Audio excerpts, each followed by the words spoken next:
Long before the world was fully mapped, before satellites traced every shoreline, before the ocean had a name on any chart, there was something in the dark water that sailors feared more than storms, more than shipwreck, more than the edge of the world itself. They called it many names: the great sea worm, the many-armed beast, the giant of the northern deep. But one name survived across centuries, across languages, across the vast and terrifying expanse of the North Atlantic: the Kraken. Tonight, we are going to follow that name. We are going to trace it backward through time, through folklore and forgotten ship's logs, through the accounts of bishops and whalers and men who swore they saw something rise from the depths. And we are going to ask a quiet question. What was it, really? What did they actually see? Because the Kraken is not a myth that was born from nothing. Every legend has a seed of truth buried somewhere inside it. And the truth about the Kraken is stranger, deeper, and more fascinating than the monster itself. If this slow, quiet exploration of mystery feels like a gentle companion for your evening, I would be grateful if you would like the video and subscribe. Let me know in the comments where you are listening from tonight. There is a quiet comfort in knowing that we are descending into the dark together, each from our own corner of the world. Now settle in. Find your comfortable position. Let the weight of the day begin to drift away. Dim the lights if you can. Take a slow breath in, and as you exhale, let us begin our descent. The Kraken first appeared in written records not as a myth but as a fact, or at least as a fact to the people who wrote about it. The earliest known description comes from a man named Olaus Magnus, a Swedish writer and cartographer who lived in the 16th century. In 1555, he published a book called Historia de Gentibus Septentrionalibus, which means a description of the northern peoples. And in that book, he described an enormous sea creature that dwelled off the coast of Norway. He called it the Norwegian sea serpent. But his description is unmistakably what we would later call the Kraken. He wrote of a beast that was as long as a ship, that wrapped its coils around the hull, and that could drag an entire crew down into the abyss. He described it as having a mane like a horse, eyes that burned like fire, and a body so massive that it could raise itself above the waves like a living island. Now, it is easy to dismiss Olaus Magnus as a man of his time, a pre-scientific mind, prone to exaggeration and superstition. And that would be fair. But what makes his account interesting is the detail.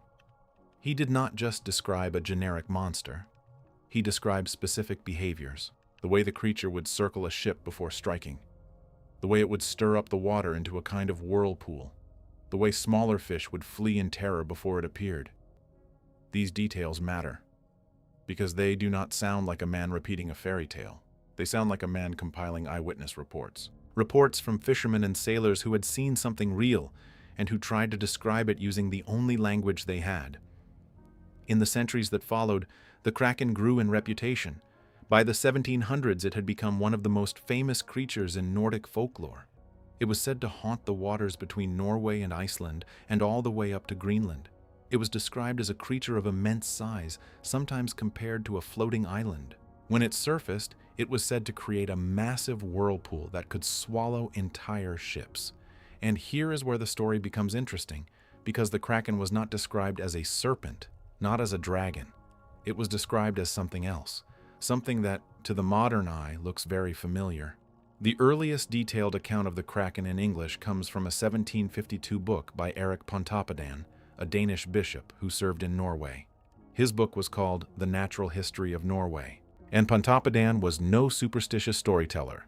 He was a respected clergyman and scholar. He based his descriptions on interviews with real fishermen and sailors who claimed to have seen the creature with their own eyes. Pontoppidan described the Kraken as a creature the size of a small island. Its back, he wrote, was covered in what looked like seaweed and small rocks, making it appear to be a patch of land. Unsuspecting sailors would sometimes land on it, only to realize their terrible mistake when the creature began to sink back into the depths, dragging everything down with it. This detail is striking, because it is the same description that appears again and again in Kraken lore, the creature that looks like an island, the creature that is mistaken for land. This is not a common motif in sea monster mythology elsewhere in the world. It is specific. It is unusual, and it suggests that something real was being seen. What could have caused such a report? A very large creature floating at the surface, its back breaking the waves, appearing solid enough to be mistaken for ground. In the cold waters of the North Atlantic, there are not many candidates for such a thing. Whales, yes, but whales do not look like islands covered in seaweed. They are smooth, they are dark, they sink and rise with a visible rhythm. But there is a creature that fits this description, a creature that floats at the surface, its body covered in algae and parasitic growths, its shape indistinct and almost island-like. A creature that is pale, massive, and slow. A creature that can sink straight down without warning, leaving nothing but a swirling patch of water behind. It is called Archaeoteuthis, the giant squid. Now we must be careful. The giant squid does not measure a mile across. It does not have a back broad enough to truly be mistaken for an island. But the accounts of Pontoppidan and others were not measurements. They were impressions, seen from a distance, in bad weather, at twilight or in fog, by men who had no frame of reference for a creature that large. A 40-foot giant squid floating at the surface, its body partially submerged, its tentacles trailing beneath. To a sailor in a small fishing boat, that would be an island. That would be a monster. And then the creature would sink, not with a splash, not with violence, but with a slow, deliberate descent, exactly as the accounts describe. So we begin to see a pattern. The Kraken of the old texts is not a single creature. It is a collection of sightings, a composite sketch drawn from centuries of encounters with something real that lived beneath the cold northern waters. And the most likely candidate, the creature that maps most perfectly onto these descriptions, is the giant squid. But the story is not that simple, because the giant squid, as we understand it today, does not explain everything. The Kraken was said to have many arms. The giant squid has 8 arms and 2 longer feeding tentacles. The Kraken was said to be able to capsize a ship. The giant squid, while powerful, has never been documented attacking a vessel. The Kraken was said to create whirlpools. The giant squid, when it sinks, certainly disturbs the water. But a whirlpool that swallows a ship? There are gaps in the match. Gaps that have led some researchers to look beyond the giant squid, to consider other creatures, other possibilities, and perhaps to consider the idea that the Kraken might not have been one creature at all. So we are left with a mystery, a puzzle buried in old books and faded log entries, a creature that has haunted the human imagination for over 500 years, and a modern scientific search that has led us not away from the Kraken, but deeper into the ocean where it always lived. As we continue our descent, we will step back further in time. We will look at the very first accounts of the Kraken before it even had a name, and we will begin to separate what was real from what was imagined. We will trace the footsteps of the earliest map makers and naturalists who tried to make sense of what they saw in the northern seas. We are descending slowly. The light is fading above us. The water is growing colder. And somewhere below in the dark, the Kraken is waiting, not as a monster, not as a myth, but as a question that has never been fully answered. Take another slow breath. Let your mind settle into the rhythm of the descent. There is no rush. The deep has been waiting for us for a very long time. We will begin with the first recorded sighting of a creature that matches the Kraken description. It comes from the year 1734 off the coast of Greenland. A missionary named Hans Egede was traveling along the coast when he and his crew saw something that stopped them cold. Egede wrote about it in his journal. He described a creature that raised itself so high out of the water that its head reached above the main mast of the ship. It had a long, pointed snout. It was blowing water like a whale, but it was not a whale. And it had what he described as large, visible fins or wings. The body was wrinkled and rough, and after a few moments, it sank back into the depths. Now, this account is often cited as a sea serpent sighting. But look closely at what Egede described. A creature that raises itself high out of the water. That blows water. That has a rough, wrinkled body. That sinks straight down when it disappears. Marine biologists who have studied this account in modern times have offered a fascinating interpretation. Some believe Egede may have seen a giant squid swimming at the surface, raising its arms and mantle above the water in a behavior called vertical positioning, which giant squids are known to do. The blow of water could have been the squid expelling water from its siphon. The wrinkled body could have been the mantle. And the fins? Giant squids have small fins at the base of their mantle. From a distance, especially in rough Arctic waters, they could easily appear large. But Egidae was not the only one. Over the next 100 years, accounts of similar creatures piled up. Whalers in the South Pacific reported seeing enormous arms rising from the water. Fishermen in Newfoundland spoke of a creature they called the giant squid long before science gave it a Latin name. In 1873, a small fishing boat off the coast of Newfoundland had an encounter that would change everything. 3 fishermen were out on the water when they saw something floating near the surface. It looked like a large pale blob. One of the men, a boy named Tom Picott, poked it with a boat hook. Instantly, the water exploded. 2 enormous arms rose from the sea and wrapped themselves around the boat, beginning to drag it under. The creature was not attacking. It was defending itself, but the power of its grip was terrifying. One of the fishermen grabbed an axe and hacked at the arms. The creature released its grip and began to sink, but in its retreat, one of its tentacles was severed. It floated to the surface. The men pulled it into the boat and brought it back to shore. That tentacle was examined by a local minister named Moses Harvey, who was fascinated by natural history. He realized immediately what it was. He preserved it and sent it to scientists. And for the first time, the world had physical proof. The giant squid was real. It was not a myth. It was not a sailor's tale. It was a living creature that had been swimming in the cold Atlantic all along. The severed tentacle, by some accounts, was remarkably long. Scientists who later examined preserved specimens from the region estimated that a full-grown adult could reach over 30 feet in total length, with the tentacles contributing the majority of that measurement.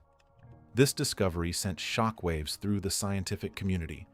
For centuries, the giant squid had been dismissed as folklore, and now, here was its arm, preserved in brine, sitting on a laboratory table. The myth had become a specimen. In the years that followed, more specimens were found. Some washed ashore. Some were pulled up in fishing nets. Some were found floating dead at the surface. And each discovery added to the picture of a creature that was already legendary. Archaeoteuthis, as it was officially named, is a deep-sea squid that can grow to lengths of 40 to 60 feet, with some unconfirmed reports of even larger specimens. It has the largest eyes of any animal on Earth. Each eye can measure up to 10 inches across, the size of a dinner plate. These eyes are adapted to the near-total darkness of the deep ocean, where the faintest glimmer of bioluminescence can mean the difference between finding a mate and being eaten. Its arms are lined with hundreds of sharp, rotating suckers. Each sucker is ringed with tiny teeth that dig into flesh. Its 2 feeding tentacles are even longer, capable of shooting out to snatch prey from a distance. And its beak, made of chitin, is strong enough to bite through the toughest fish and even the cartilage of a whale. So the Kraken, it seems, was real all along.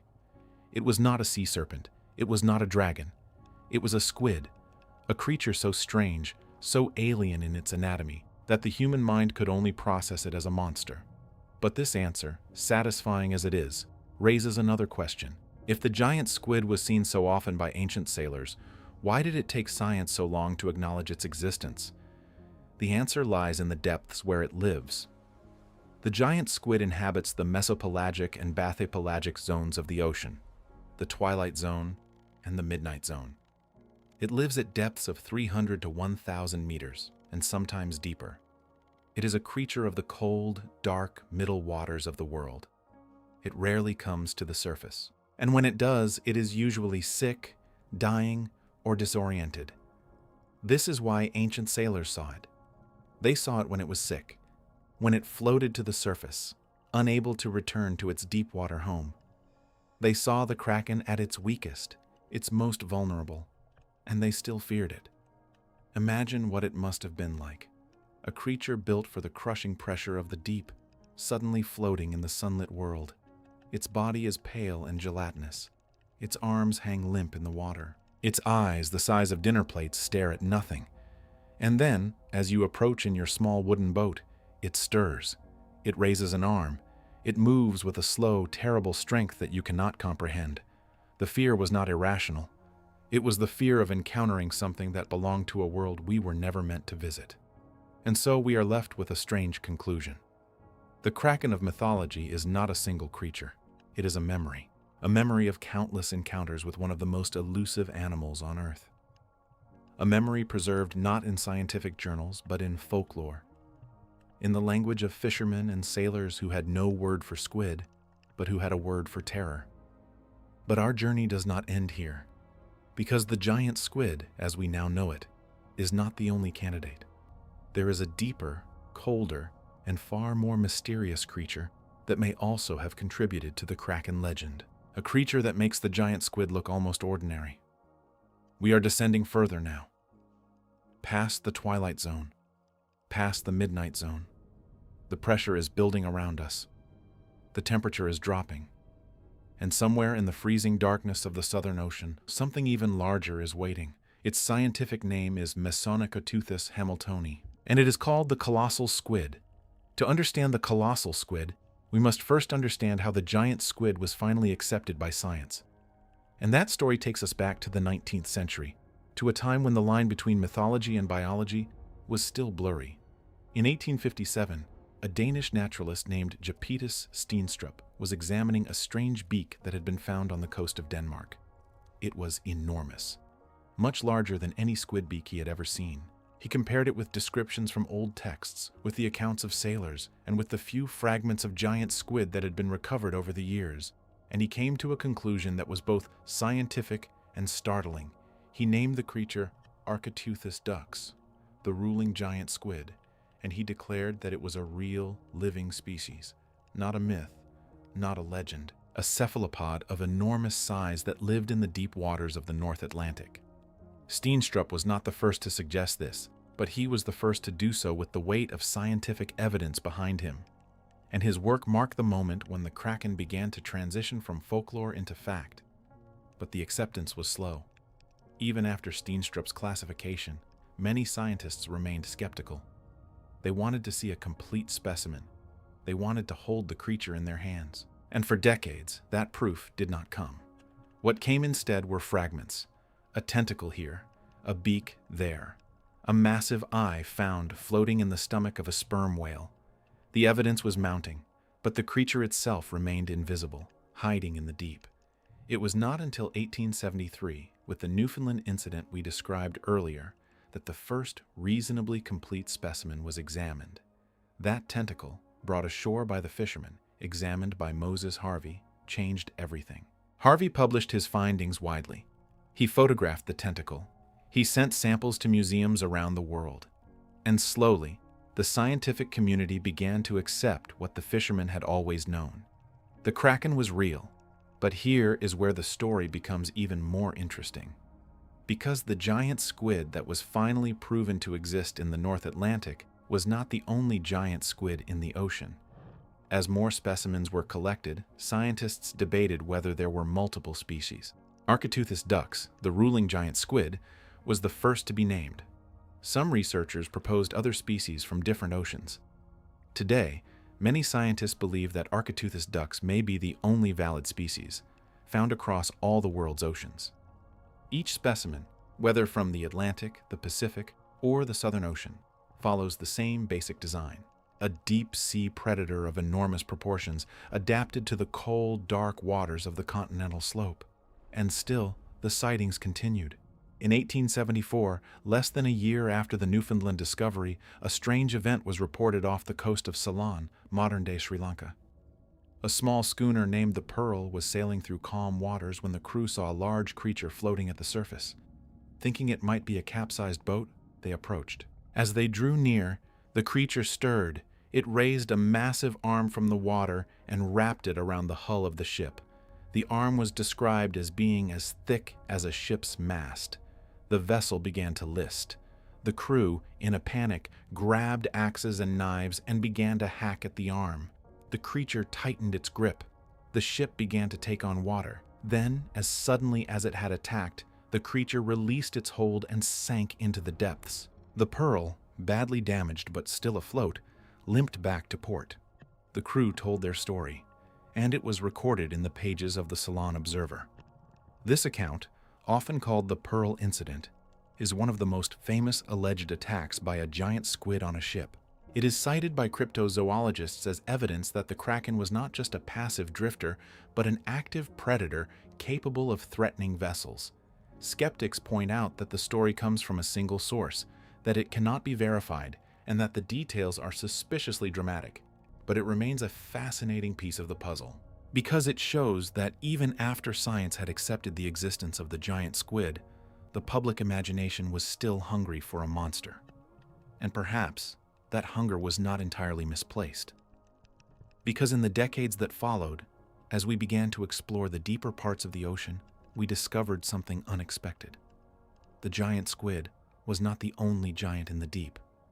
There were others. Some were related to the squid, some were not, and some were even larger. But before we descend to meet those creatures, we need to understand the world the Kraken came from.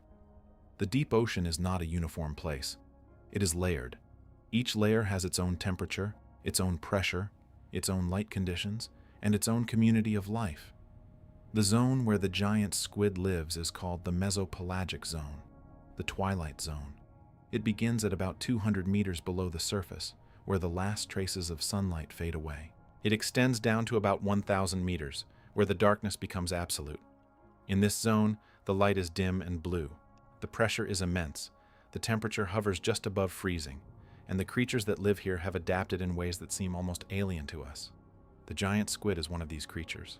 Its body is designed for this environment. Its blood contains hemocyanin, a copper-based protein that is more efficient than hemoglobin at transporting oxygen in cold, low-oxygen water.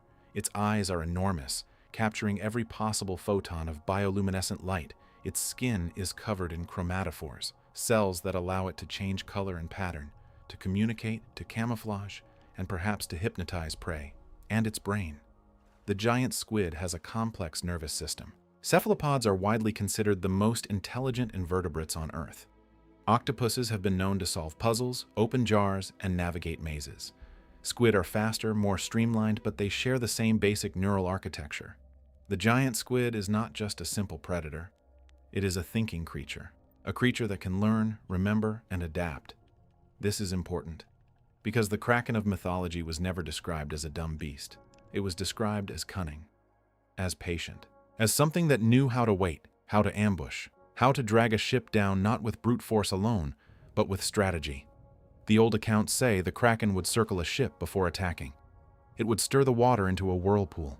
It would create a disturbance that terrified the fish, driving them to the surface where they could be easily caught. Some accounts even say that fishermen knew where the Kraken was by following the whales, because the whales would gather to feed on the same fish the Kraken had stirred up. This behavior is not mythical, it is biological. Giant squids are known to create disturbances in the water when they move. Their massive bodies displace water, their arms create currents. And in the surface waters, especially in areas where the squid come up to feed, this disturbance can look like a whirlpool, or a boiling of the sea, or a patch of water that seems to be alive. The whales that follow the Kraken are real too. Sperm whales are the primary natural predator of the giant squid. They dive to depths of over 2,000 meters to hunt them. They bear the scars of those battles on their skin. Circular marks from the suckers of giant squid are found on the heads and bodies of sperm whales all over the world. So the old stories, stripped of their supernatural elements, begin to sound less like myths and more like reports. Reports of a food chain. Reports of a predator-prey relationship that has been playing out in the darkness for millions of years.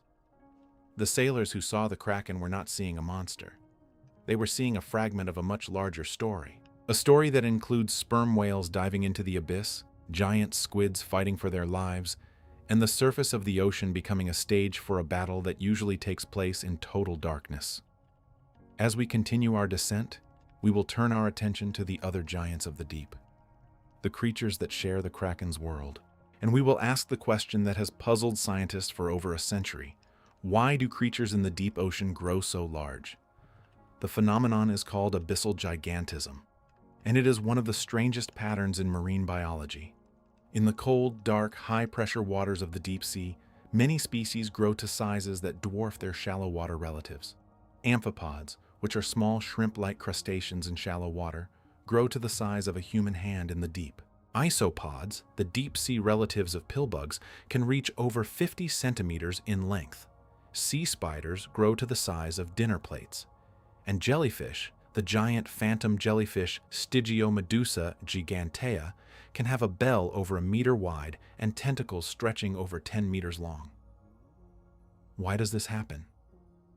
There are several theories. One is that the cold water slows down metabolism, allowing these creatures to live longer and grow larger over time. Another is that the scarcity of food favors larger bodies, which can store more energy and survive longer between meals. A third is that the pressure itself somehow alters the growth process, though the mechanism is not well understood. Whatever the cause, the giant squid is part of this pattern. It is the abyssal giant of the cephalopod world, and it is not alone. In the waters around Antarctica, there lives a creature that makes the giant squid look almost modest. It is called the colossal squid, and if the giant squid is the Kraken of the North Atlantic, then the colossal squid is the Kraken of the Southern Ocean. The colossal squid was first identified in 1925, when 2 arms were recovered from the stomach of a sperm whale. It was not until 1981 that a complete specimen was found, caught in a fishing net off the coast of Antarctica. Even then, it took years for scientists to fully understand what they had found. The colossal squid differs from the giant squid in several important ways. First, it is built differently. The giant squid is long and slender, with most of its length coming from its 2 long feeding tentacles. The colossal squid is shorter but much more robust. Its body is thicker, heavier, and more muscular. Where the giant squid is built for speed and reach, the colossal squid is built for power. Second, the colossal squid has hooks, not suckers with tiny teeth, but actual swiveling hooks embedded in its arms. These hooks are sharp, curved, and capable of rotating to lock into flesh. They are weapons, pure and simple. A giant squid's suckers can leave circular scars. A colossal squid's hooks can tear through muscle and bone. Third, the colossal squid has the largest eyes of any animal on Earth, even larger than those of the giant squid. Its eyes can measure up to 11 inches across. They are the size of soccer balls, and they are adapted to detect the faintest bioluminescent light in the deep Antarctic waters.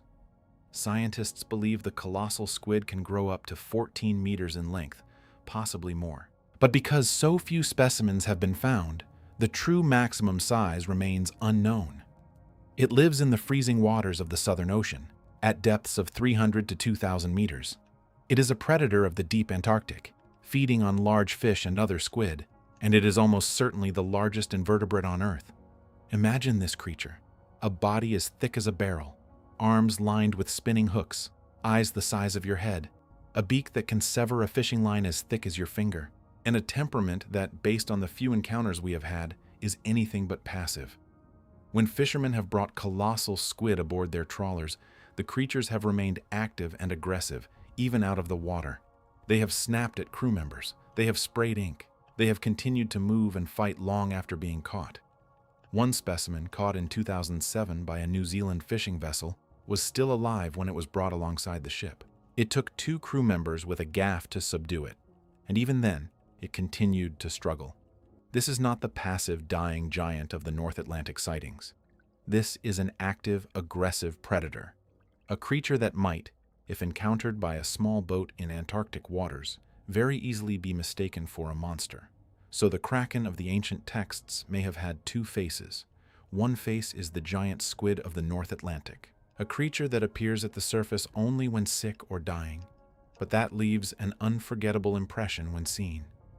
The other face is the colossal squid of the Southern Ocean, a creature that is powerful, aggressive, and armed with hooks. A creature that could, in theory, pose a real threat to a small vessel. But there is a third possibility, a third face of the Kraken, and it comes from a part of the ocean that is even more mysterious than the waters where the giant and colossal squid live. We are descending deeper now, past the mesopelagic zone, past the bathypelagic zone. We are entering the abyssopelagic zone, the realm of eternal night where the temperature is near freezing, the pressure is crushing, and life moves at a pace that is almost geological. And here, in this impossible darkness, there is something else, something that the ancient sailors might have seen but could never have described. the giant octopus. When we think of the Kraken, we usually think of a squid. Long, streaming tentacles, a torpedo-shaped body, a beak at the center of the arms, and that is correct. The giant squid and the colossal squid are the two most famous candidates for the Kraken sightings, but not every Kraken sighting describes a squid. Some describe something else, something with a rounder body, something with arms that seem to have no end, something that does not look like a torpedo, but like a living shadow spreading through the water. These descriptions match a different kind of cephalopod, the octopus. The giant Pacific octopus, Enteroctopus deflini, is the largest octopus species known to science. It can have an arm span of up to 20 feet. It can weigh over 150 pounds. It is a creature of intelligence and strength, capable of opening jars, solving puzzles, and squeezing its entire body through any opening larger than its beak.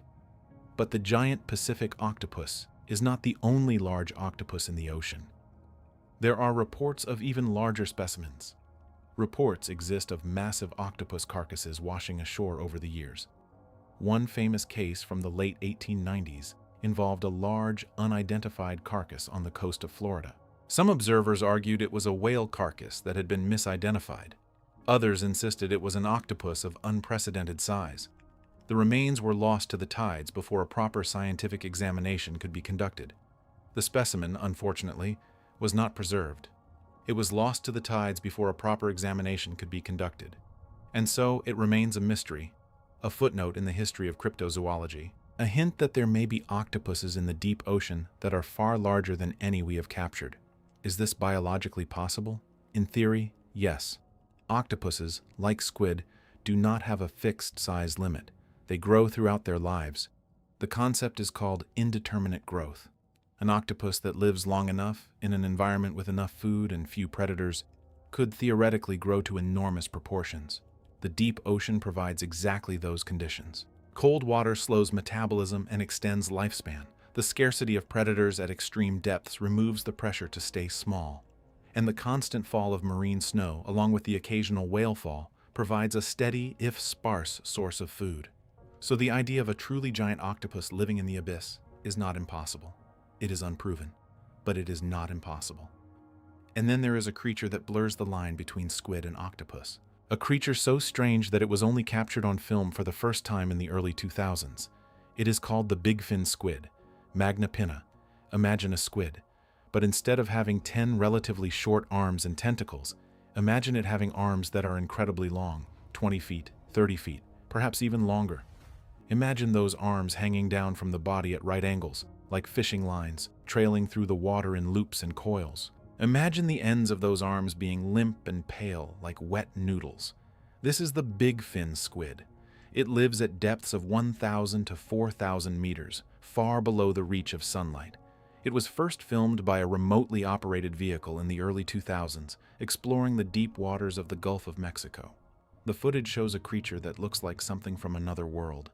Its body is small, perhaps 2 feet long, but its arms extend for what appears to be 20 feet or more, trailing behind it like the tail of a kite. Since then, Magna pinna has been sighted in the Gulf of Mexico, in the Indian Ocean, in the waters off Brazil. It appears to be widespread, but it is so rarely seen that we still know almost nothing about its behavior. How does it feed? How does it move?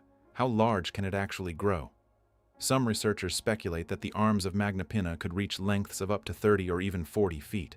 If that is true, then a big fin squid with a small body and enormously long arms could easily be mistaken for a kraken, especially if it was seen at the surface, sick or dying, its pale arms trailing in the water like ropes. And this is the key insight. The kraken was never a single species. It was a category, a name given to any large, strange, unknown cephalopod that appeared at the surface. The giant squid, the colossal squid, the giant octopus, the big fin squid. All of them, at different times and in different places, may have contributed to the legend. This is not a weakness in the theory, it is a strength. Because the Kraken myth is not a single eyewitness account that was embellished over time. It is a collection of thousands of accounts, spanning centuries and continents, each describing a similar but not identical creature. The consistency of the descriptions, the many arms, the enormous eyes, the ability to sink ships, the whirlpool effect, suggests that the witnesses were all seeing variations of the same type of animal, a cephalopod, a giant of the deep. But there is another layer to this mystery, a layer that involves not just what the sailors saw, but what they heard. In the old accounts, the Kraken was sometimes associated with a sound, a low, deep rumble that came from beneath the water before the creature appeared. Some described it as a groan, others as a kind of thunder. A few said it sounded like a massive door closing somewhere far below. For a long time, this was dismissed as imagination. The mind, confronted with the unknown, creates its own soundtrack.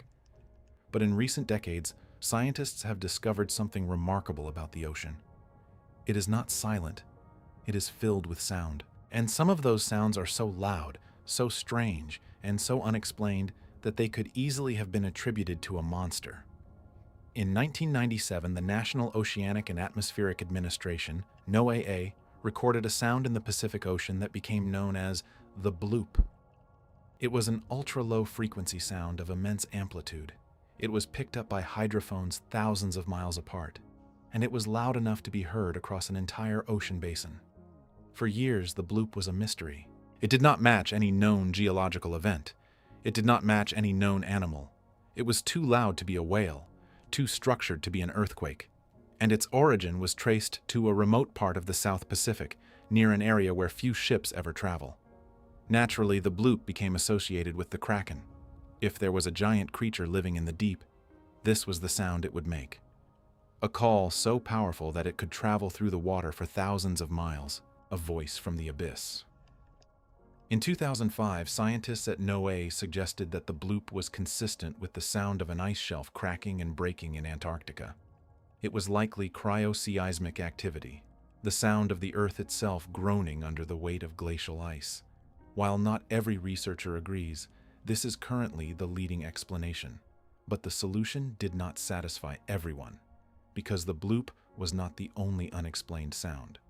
There were others: the Julia, the train, the upsweep, the slowdown, each one recorded by NOAA's hydrophone network, each one with a slightly different character, and each one resistant to easy explanation. Most of these sounds have since been identified as volcanic activity, ice movements, and other natural phenomena. But a few remain unclassified, sound sources that we have not been able to identify. Sounds that, at the depths where they originate, could be anything. If ancient sailors heard something similar, a deep rumble rising from below before a giant squid appeared at the surface, they would not have separated the two events. They would have connected them. The sound was the Kraken waking. The creature was the Kraken itself. We are beginning to see the full picture now. The Kraken is not a single monster. It is a composite, a legend built from real encounters with real animals, mixed with the natural sounds and movements of the ocean itself, filtered through the human mind's need to make sense of the unknown. But there is one more piece of the puzzle. One more creature that swims in the deep.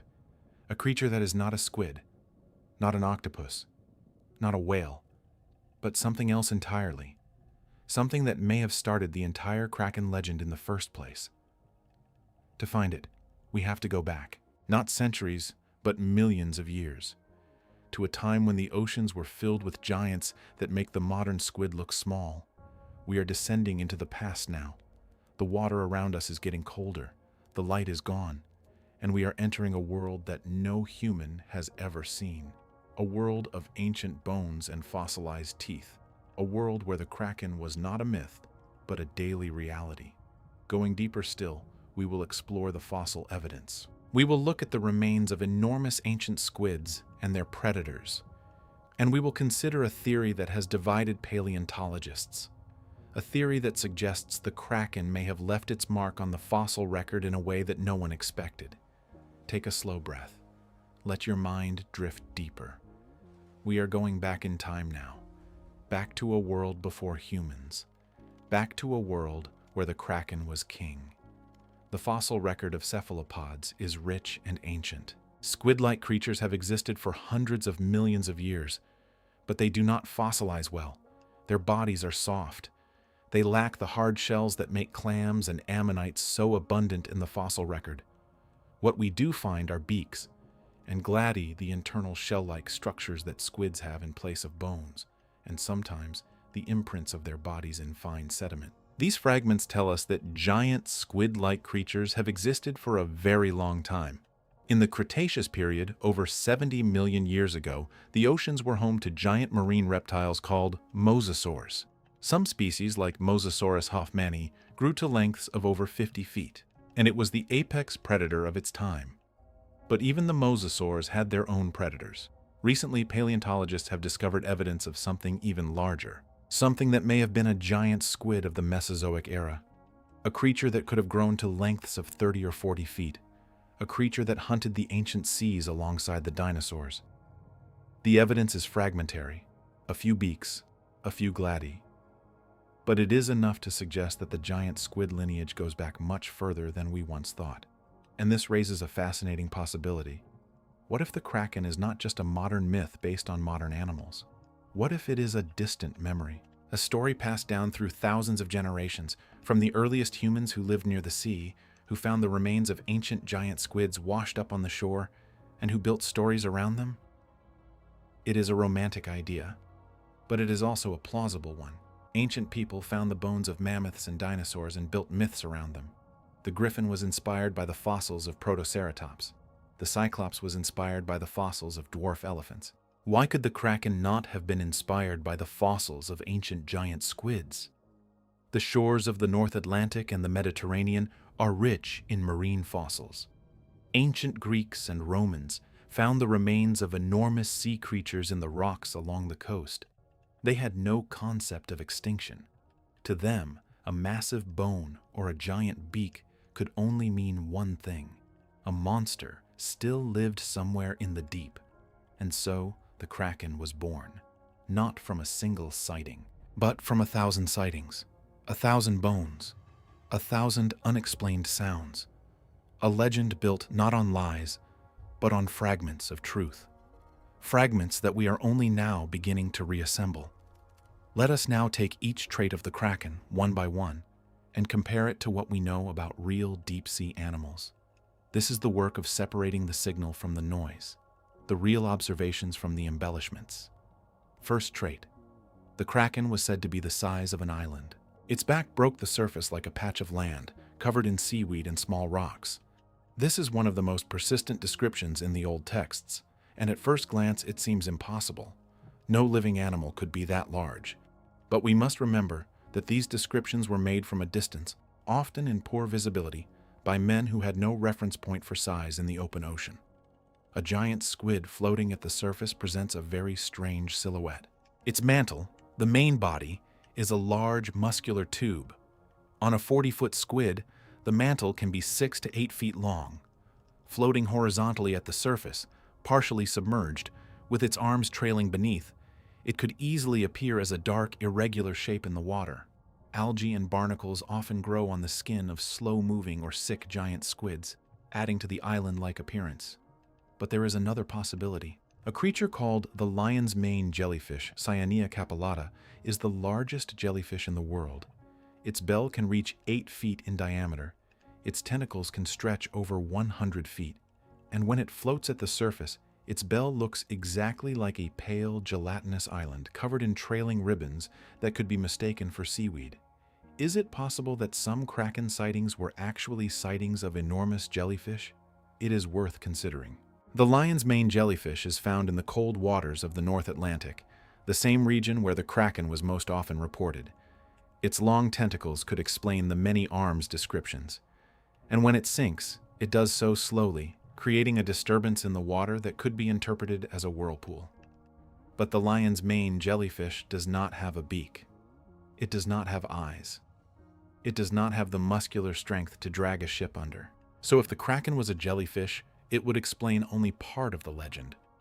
Second trait. The Kraken was said to have many arms, sometimes described as branches, sometimes as horns, sometimes as long, pale ropes that rose from the water and wrapped around ships. This is the trait that most strongly points to a cephalopod. Squid have 8 arms and 2 longer tentacles. Octopuses have 8 arms. Both have suckers along the length of those arms. And the suckers of a giant squid are ringed with sharp teeth that can dig into wood and flesh. A giant squid that wraps its arms around a fishing boat is not trying to sink the boat. It is trying to stabilize itself. It is confused, possibly dying, and reacting to the touch of the boat against its body. But to the fishermen inside that boat, the experience would be indistinguishable from an attack. The 1873 Newfoundland incident is the perfect example. The squid did not attack the boat. It reacted. When poked, its arms wrapped around the hull as a defensive reflex, and when the arm was severed, it released its grip and sank. So, the many arms of the Kraken are real. They are the arms of a squid or octopus, and the terrifying experience of having those arms wrap around your boat is real too. It just was not an attack. It was a last, desperate grasp from a dying animal. Third trait. The Kraken was said to create a whirlpool when it sank, a massive swirl of water that could drag nearby ships down with it. This is one of the most dramatic elements of the legend, and it has a surprisingly simple explanation. When a large object sinks in water, it displaces water as it descends. A giant squid, weighing hundreds of pounds, sinking rapidly from the surface, would create a noticeable disturbance. The water would rush in to fill the space it left behind, and on the surface, this would look like a whirlpool. But there is another mechanism. A squid swims by taking water into its mantle cavity and expelling it forcefully through its siphon. This jet propulsion creates a powerful stream of water. If a giant squid, while sinking, expelled a large amount of water through its siphon, it could create a vortex at the surface that would look exactly like a small whirlpool. The old accounts describe the whirlpool as being large enough to threaten a ship. This is almost certainly an exaggeration. But it is an exaggeration based on a real phenomenon. The water displaced by a 40-foot, 600-pound sinking squid is not enough to sink a ship, but to a fisherman in a small boat, it would feel like it. Fourth trait. The Kraken was said to be able to sink ships, to wrap its arms around the hull and drag the vessel beneath the waves. There is no verified account of a giant squid ever sinking a ship. The Pearl incident of 1874 is the closest we have, and even that story is unconfirmed. Modern knowledge of giant squid behavior suggests that they are not aggressive toward ships. They do not hunt boats. They are deep-sea animals that rarely come to the surface, and when they do, they are usually in distress. But could a giant squid accidentally sink a small boat? In theory, yes. A muscular arm 30 feet long, lined with suckers, could apply significant force to a small wooden hull. If the squid thrashed in panic, it could damage the boat. It could capsize it. It could pull it partially under. There have been reports over the years of fishing boats being pulled or even capsized when their nets became entangled with large squids. While these incidents are rare and often poorly documented, they suggest that large squids have the raw strength to affect small vessels under the right circumstances. So the Kraken's ability to sink ships is not entirely fictional. It is an extreme version of a real possibility. A possibility that becomes more likely the larger the squid is. Which brings us to the fifth trait. The size of the Kraken. In the old accounts, the Kraken was described as being a mile across, or as long as 100 ships, or as large as a floating island.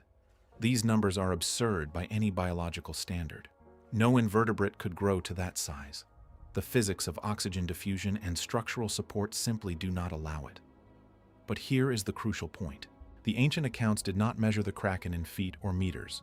They described it using comparison and emotion. They said it was as large as an island.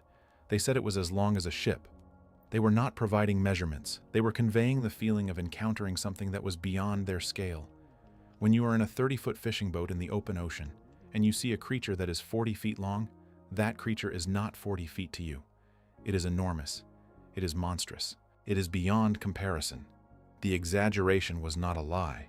It was a failure of language, a failure of the human mind to accurately process something it was never designed to encounter. And this brings us to an important realization. The Kraken did not have to be the size of an island to become a legend. It only had to be the size of a giant squid. Because a giant squid, encountered in the circumstances of the old accounts, would be terrifying enough to generate a myth that lasted for centuries. But there is something else we must consider. Something that changes the entire nature of the Kraken question. What if the Kraken was never just one encounter? What if it was a pattern of encounters that stretched across the entire history of human seafaring? And what if that pattern reveals something about the deep ocean that we are only now beginning to understand? The deep ocean is not a static place, it changes.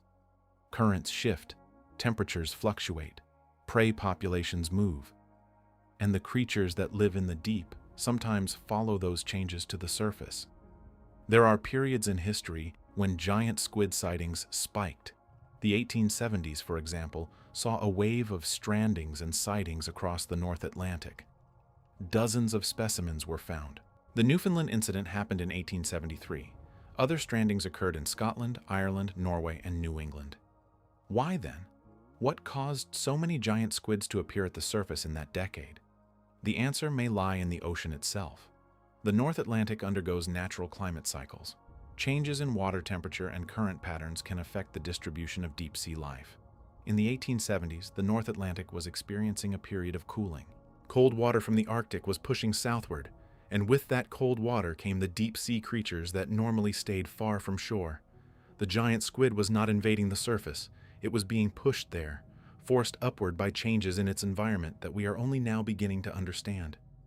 The same thing may have happened centuries earlier, during the Little Ice Age, a period of cooling that lasted from roughly 1300 to 1850.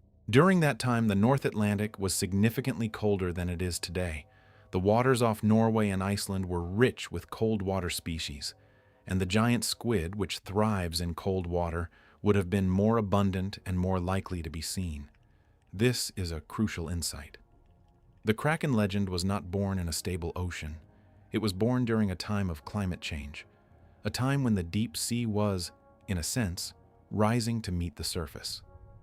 The old sailors were not lying. They were not hallucinating.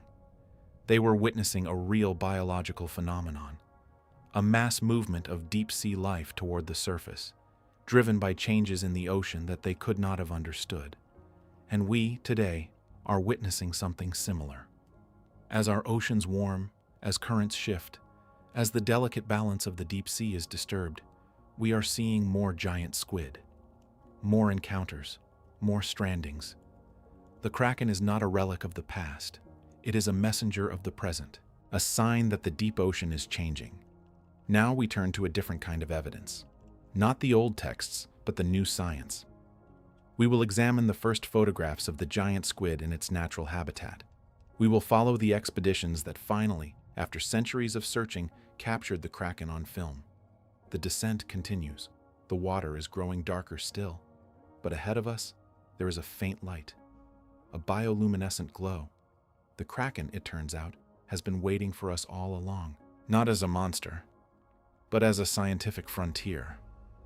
For most of human history, the giant squid existed only in fragments, beaks, tentacles, half-digested remains pulled from the stomachs of sperm whales. We knew it was real. We had the proof in jars of formaldehyde, but we had never seen it alive, not in its own world. That changed in 2004. Two Japanese scientists, Tsunemi Kubodera and Kyoichi Mori, had been studying sperm whales in the waters off the Ogasawara Islands, south of Japan. They knew that the whales fed on giant squid, and they believed that by following the whales, they could find the squid. They developed a strategy. They would lower a baited line into the deep with a camera attached and wait, not for hours, not for days, for weeks.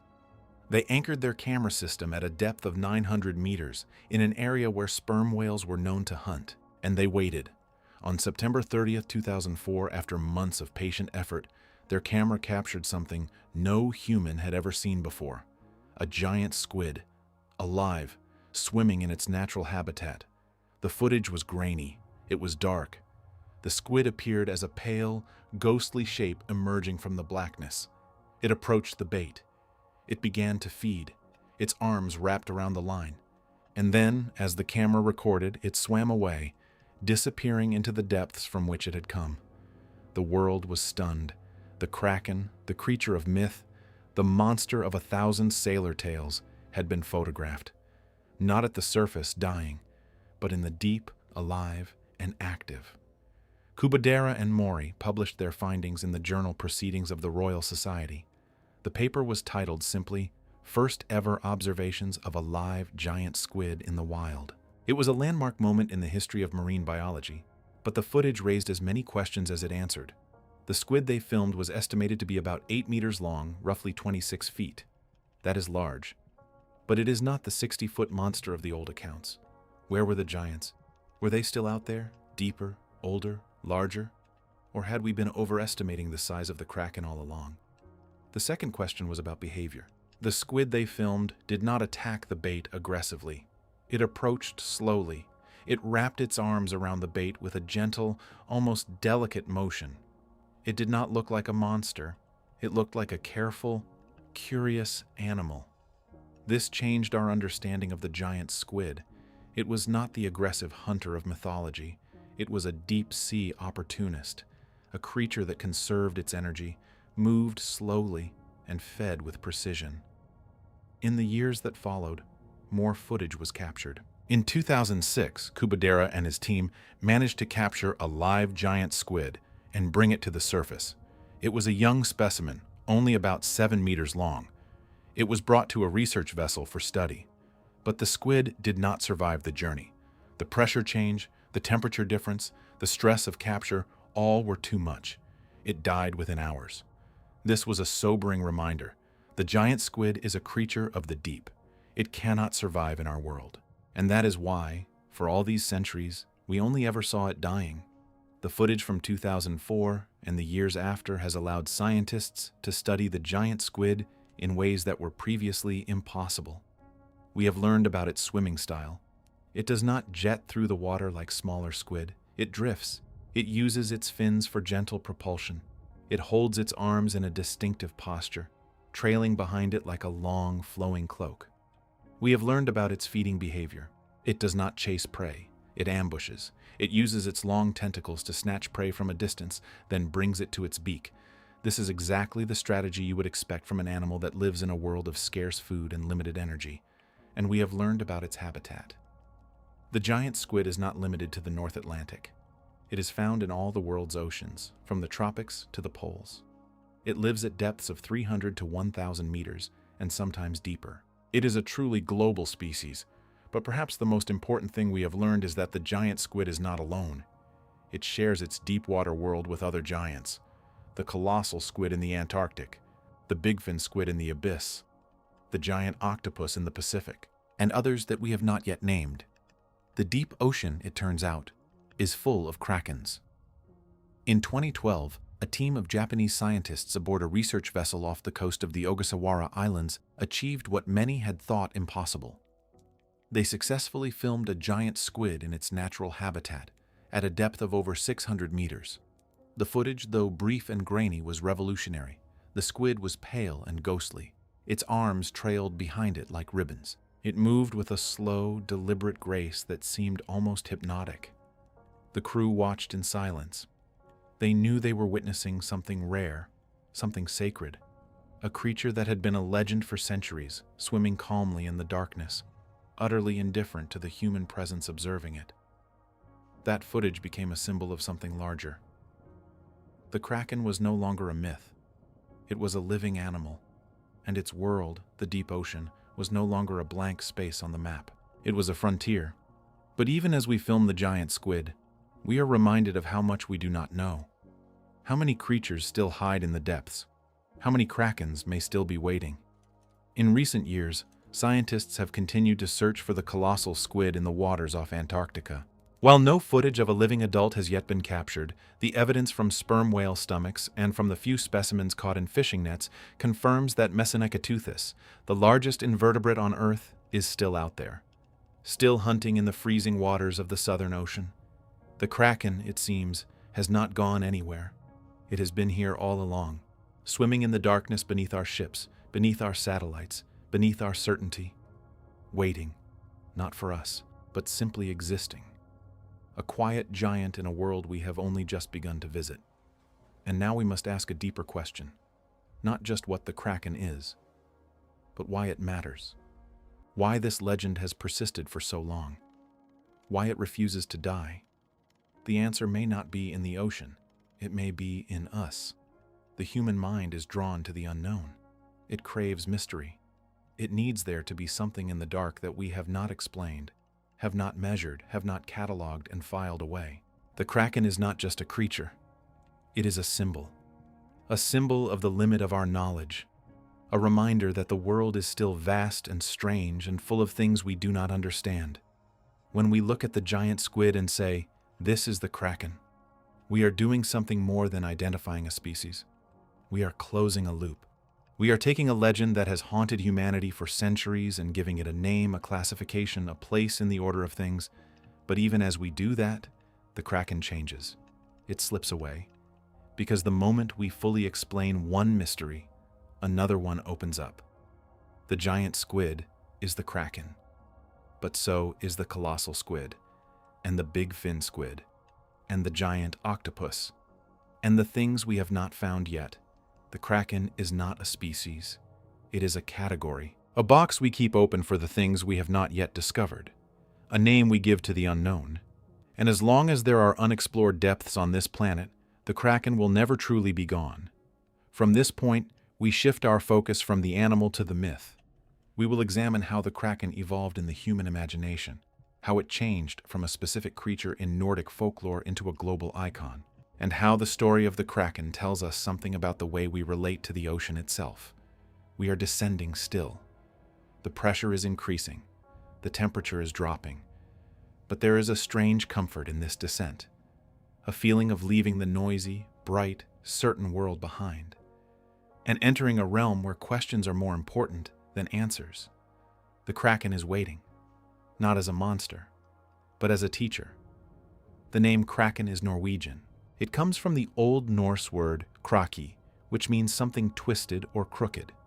In the original Scandinavian dialects, krake was used to describe unhealthy animals, stunted trees, or anything that grew in a twisted, unnatural way. To call a sea monster the Kraken was to call it the twisted one, the deformed one, the thing that should not exist. This name tells us something important. The people who first used it did not see the Kraken as a normal part of the natural world. They saw it as an aberration, a violation of the order of things, something that came from a place where the normal rules did not apply. And that is exactly how the deep ocean felt to them. It was the underworld, the place below, the realm of the dead and the damned. Anything that came up from that place must be twisted, unnatural, wrong. This worldview shaped the Kraken legend in ways that persist to this day. Even now, when we know that the giant squid is a perfectly natural animal, we still describe it in language borrowed from mythology. We call it the Kraken. We call it a monster. We call it a beast from the abyss. The language of myth clings to the giant squid because the giant squid still feels mythical. It is so strange, so alien, so different from anything we encounter in our daily lives that our minds struggle to categorize it as a normal animal. A fish is normal. A whale is normal. Even a great white shark, for all its power, fits neatly into our understanding of the natural world. But a 40-foot squid with dinner plate eyes and a parrot beak at the center of its arms, that does not feel normal. That feels like something from a different world. And in a very real sense, it is. The giant squid comes from a world of crushing pressure and absolute darkness, a world that we can only visit in machines of steel and titanium, a world that is, for all practical purposes, as alien to us as the surface of Mars. So the Kraken legend persists, not because we are superstitious, but because the animal itself is so perfectly suited to be a legend. It does not need embellishment. It does not need exaggeration. It is already strange enough. But the legend has not stayed static. It has evolved. And in its evolution, it has absorbed new meanings. In the 19th century, the Kraken became a symbol of the unknown ocean itself. As explorers mapped the coastlines of the world, as steamships replaced sailing vessels, as the ocean became safer and more predictable, the Kraken represented the last vestiges of the old terror. The fear that somewhere, in the cold northern waters, there was still something that could reach up from the depths and drag you down. In the 20th century, the Kraken entered popular culture. It appeared in novels, movies, and comic books. It was reimagined as a giant octopus rather than a squid, because the octopus shape was more visually dramatic. It was given the power to crush ships, to devour crews, to raise its massive arms high above the waves like the tentacles of a living island. This version of the Kraken bore little resemblance to the original Nordic legend. The original Kraken was a creature of the cold northern waters. The Hollywood Kraken was a creature of the tropics, of the Caribbean, of any warm sea where adventure could unfold. The original Kraken was a passive creature that stirred up fish and created whirlpools when it sank. The Hollywood Kraken was an active predator that attacked ships on sight. The original Kraken was a natural animal, strange but not supernatural. The Hollywood Kraken was a monster in the classical sense, a beast of legend that existed to be defeated by heroes. This transformation was not accidental. It reflected a change in the way we thought about the ocean. By the mid-20th century, the ocean was no longer a place of terror. It was a place of adventure, a playground for the imagination. The Kraken had to be updated to fit this new role. And so the Kraken became a movie monster, a giant octopus that grabbed ships and dragged them to the bottom, a creature that could be fought with harpoons, with depth charges, with courage and ingenuity. But this transformation also had a side effect.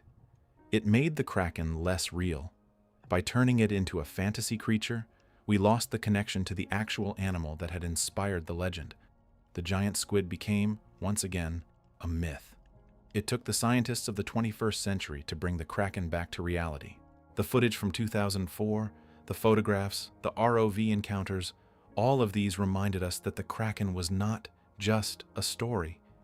It was a living animal, a creature that breathes, swims, hunts, and dies in the darkness beneath our feet. But even now, the two versions of the Kraken coexist.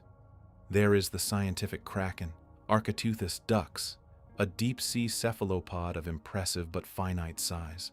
And there is the mythical Kraken, the giant of the imagination, the monster that lives in the deepest trenches and rises only when the world is ready to be terrified again.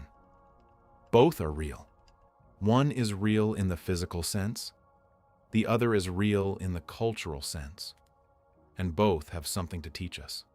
The physical Kraken teaches us about the deep ocean, about the adaptations required to survive in a world of darkness and pressure, about the food chains that connect the surface to the abyss, about the biodiversity of a realm we have barely begun to explore. The cultural Kraken teaches us about ourselves, about our need for mystery, about the stories we tell to make sense of the unknown, about the way we transform real animals into symbols and then forget that they were ever real in the first place. To understand the Kraken fully, we must honor both versions. We must respect the science that has revealed the giant squid, and we must respect the mythology that kept the Kraken alive in the human imagination for centuries. Because the Kraken was never just a squid, it was always a story about what lies beneath, a story about the limits of our knowledge, a story about the things we fear and the things we are drawn to. And now, as we continue our descent, we will look at the creatures that share the Kraken's world. Not the squid itself, but the animals that live alongside it, the hunters and the hunted, the giants and the ghosts. The deep ocean is not a desert, it is a community, and the Kraken is just one member of a vast and mysterious family. In the waters off the coast of Japan, at depths of 500 to 1,000 meters, there is a creature that looks like a cross between a squid and an octopus. It is called the vampire squid, Vampiroteuthis infernalis. The name means vampire squid from hell, and it is one of the most remarkable animals in the ocean. Despite its name, the vampire squid is not a predator. It is a detritivore. It feeds on marine snow, the falling organic debris that drifts down from the surface. It does not hunt. It does not attack. It floats in the darkness, extending a long, thin filament to catch particles of food. But the vampire squid has a secret. When threatened, it can turn itself inside out. It covers its body with its arms, revealing a cloak of spines that makes it look much larger and more dangerous than it actually is. This behavior, combined with its red eyes and dark body, gave it its infernal name. The vampire squid is a reminder that the deep ocean is full of creatures that seem designed to haunt our nightmares, but they are not monsters. They are specialists, each one adapted to a specific niche in the deep-sea ecosystem. There is the barrel-leaf fish, with a transparent head and tubular eyes that point upward. There is the gulper eel, with a mouth that can open wide enough to swallow prey much larger than itself. There is the anglerfish with its bioluminescent lure. There is the dragonfish with its invisible red searchlight. And then there are the jellies. The deep ocean is filled with jellyfish of every shape and size. Some are tiny, some are enormous, some glow, some are completely transparent, some have tentacles that stretch for over 100 feet. The deep-sea jellyfish Stygiomedusa gigantea is one of the largest jellyfish in the world. It was first described in 1910, but it has been sighted fewer than 100 times since then. Its bell can reach over 1 meter in diameter. Its 4 oral arms can extend for over 10 meters. And when it swims, it looks like a ghostly spacecraft drifting through the darkness. This jellyfish, like the giant squid, was once considered extremely rare. But as we have developed better technology for exploring the deep, we have realized that it is not rare at all. It is common. It is just that it lives in a part of the ocean that we rarely visit. The same is true of the giant squid, and the colossal squid, and the bigfin squid, and so many other deep-sea creatures. They are not rare. They are hidden, living in a world that is separated from ours by only a few hundred meters of water, but a world that might as well be a different planet. As we continue our descent, we will begin to think about what else might be hidden in that world. What other legends might be waiting to be discovered? What other krakens might be swimming in the darkness, unseen, unimagined, until the moment they decide to rise? Because the kraken is not the only deep-sea mystery. It is just the most famous, and in many ways, it is just the beginning. There is a creature in the ocean that has seen the kraken more times than any human ever will. It has fought it. It has eaten it. It carries the scars of those battles on its head for its entire life. That creature is the sperm whale, Physeter macrocephalus, the largest toothed predator on Earth. Sperm whales are the deep-sea champions of the cetacean world. They dive to depths of over 2,000 meters, holding their breath for up to 90 minutes, hunting the giant squid and colossal squid that live in the darkness below. They are the only natural predator of the adult giant squid, and their relationship with the kraken is one of the most extraordinary predator-prey dynamics in the natural world. To understand this relationship, we must first understand the sperm whale. An adult male sperm whale can reach 60 feet in length and weigh up to 50 tons. Its head makes up about 1/3 of its body length. Inside that massive head is an organ called the spermaceti organ, filled with a waxy liquid that the whale uses for echolocation and buoyancy control. When a sperm whale dives, it descends at an incredible speed. It can reach depths of over 2,000 meters in less than 30 minutes. At that depth, the pressure is over 200 times greater than at the surface. The whale's body is specially adapted to withstand this pressure. Its rib cage can collapse. Its heart rate slows. Its blood is redirected to its brain and vital organs. And there, in the freezing darkness, it hunts. Sperm whales locate their prey using echolocation. They produce a series of clicking sounds that travel through the water and bounce off objects. By interpreting the echoes, the whale can build a detailed picture of its surroundings. It can detect a giant squid from hundreds of meters away. When the whale locates a squid, it attacks. The battle that follows is one of the most violent in nature. The squid is not a passive victim. It fights back. It wraps its arms around the whale's head. It digs its suckers into the whale's skin. It tries to escape, to fight, to survive. The whale, for its part, uses its powerful jaws to grip the squid and tear it apart. Sperm whales have large conical teeth that fit into sockets in the upper jaw. They do not chew. They grip and swallow. After the battle, the whale surfaces. It has consumed a meal of hundreds of pounds of squid meat, and it carries new scars, circular marks from the squid's suckers, embedded in the skin around its head and face. These scars are the evidence, the proof of the battle. Every sperm whale that hunts in the deep bears these marks. Some have so many that their heads look like they have been peppered with shotgun pellets. 19th century whalers noticed these scars. They called them sucker marks. They knew what caused them. The whalers of the 1800s had encountered giant squid themselves, both at the surface and in the stomachs of the whales they killed. They knew that the deep ocean was full of monsters. They just did not have the scientific language to describe them. In fact, The sperm whale fishery of the 19th century provided much of the early evidence for the existence of the giant squid. Whalers would cut open the stomachs of the whales they caught and find the beaks, the eyes, the arms of giant squid. They were not looking for scientific specimens. They were looking for ambergris, a valuable substance produced in the intestines of sperm whales. But what they found was the Kraken. One of the most famous of these discoveries occurred in 1875, just 2 years after the Newfoundland incident. A sperm whale was caught off the coast of Sri Lanka. When its stomach was opened, it contained the remains of a giant squid so large that the whalers could barely believe their eyes. The arms alone were enormous. The eyes were the size of human heads. The remains were not preserved. They were thrown overboard. But the account survives in the whaling logs of the time. This was the pattern throughout the 19th century.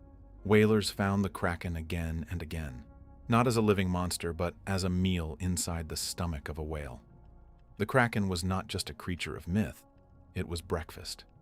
In modern times, scientists have used this relationship to study the giant squid.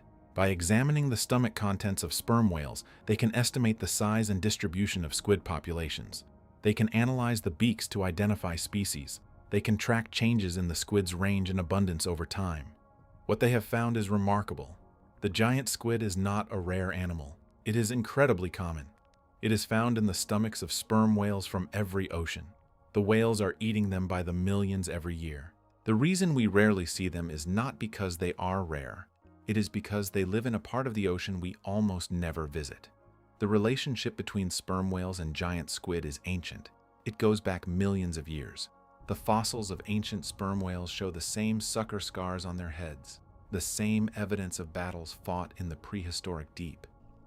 In 2010, paleontologists discovered the fossilized skull of an ancient sperm whale that lived over 10 million years ago. The skull was covered in the marks of giant squid suckers, the same circular scars we see on modern whales. The Kraken, it turns out, has been battling whales since long before humans existed. There is a theory, proposed by some researchers, that the Kraken legend may have originated not from seeing the squid itself, but from seeing the whales. Sailors in the North Atlantic would have witnessed sperm whales surfacing after a deep dive, covered in sucker scars.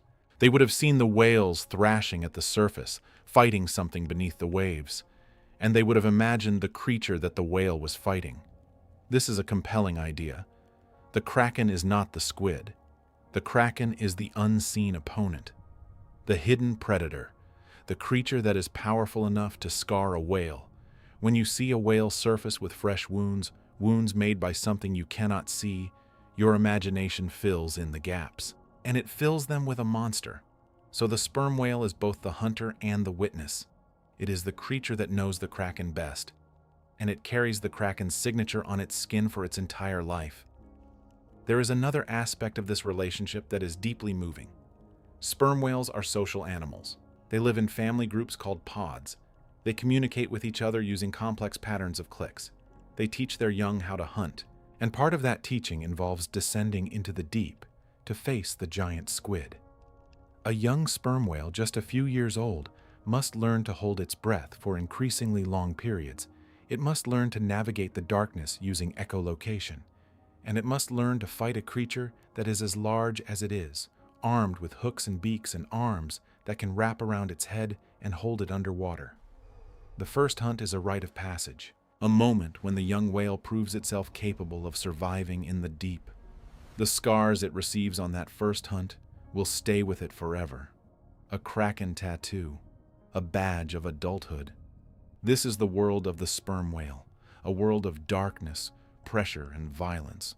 A world where the Kraken is not a myth. It is a daily reality, a competitor, a meal, an enemy, a partner in an ancient dance of predator and prey. And the whales, in their own way, have taught us about the Kraken. They have led us to its hunting grounds.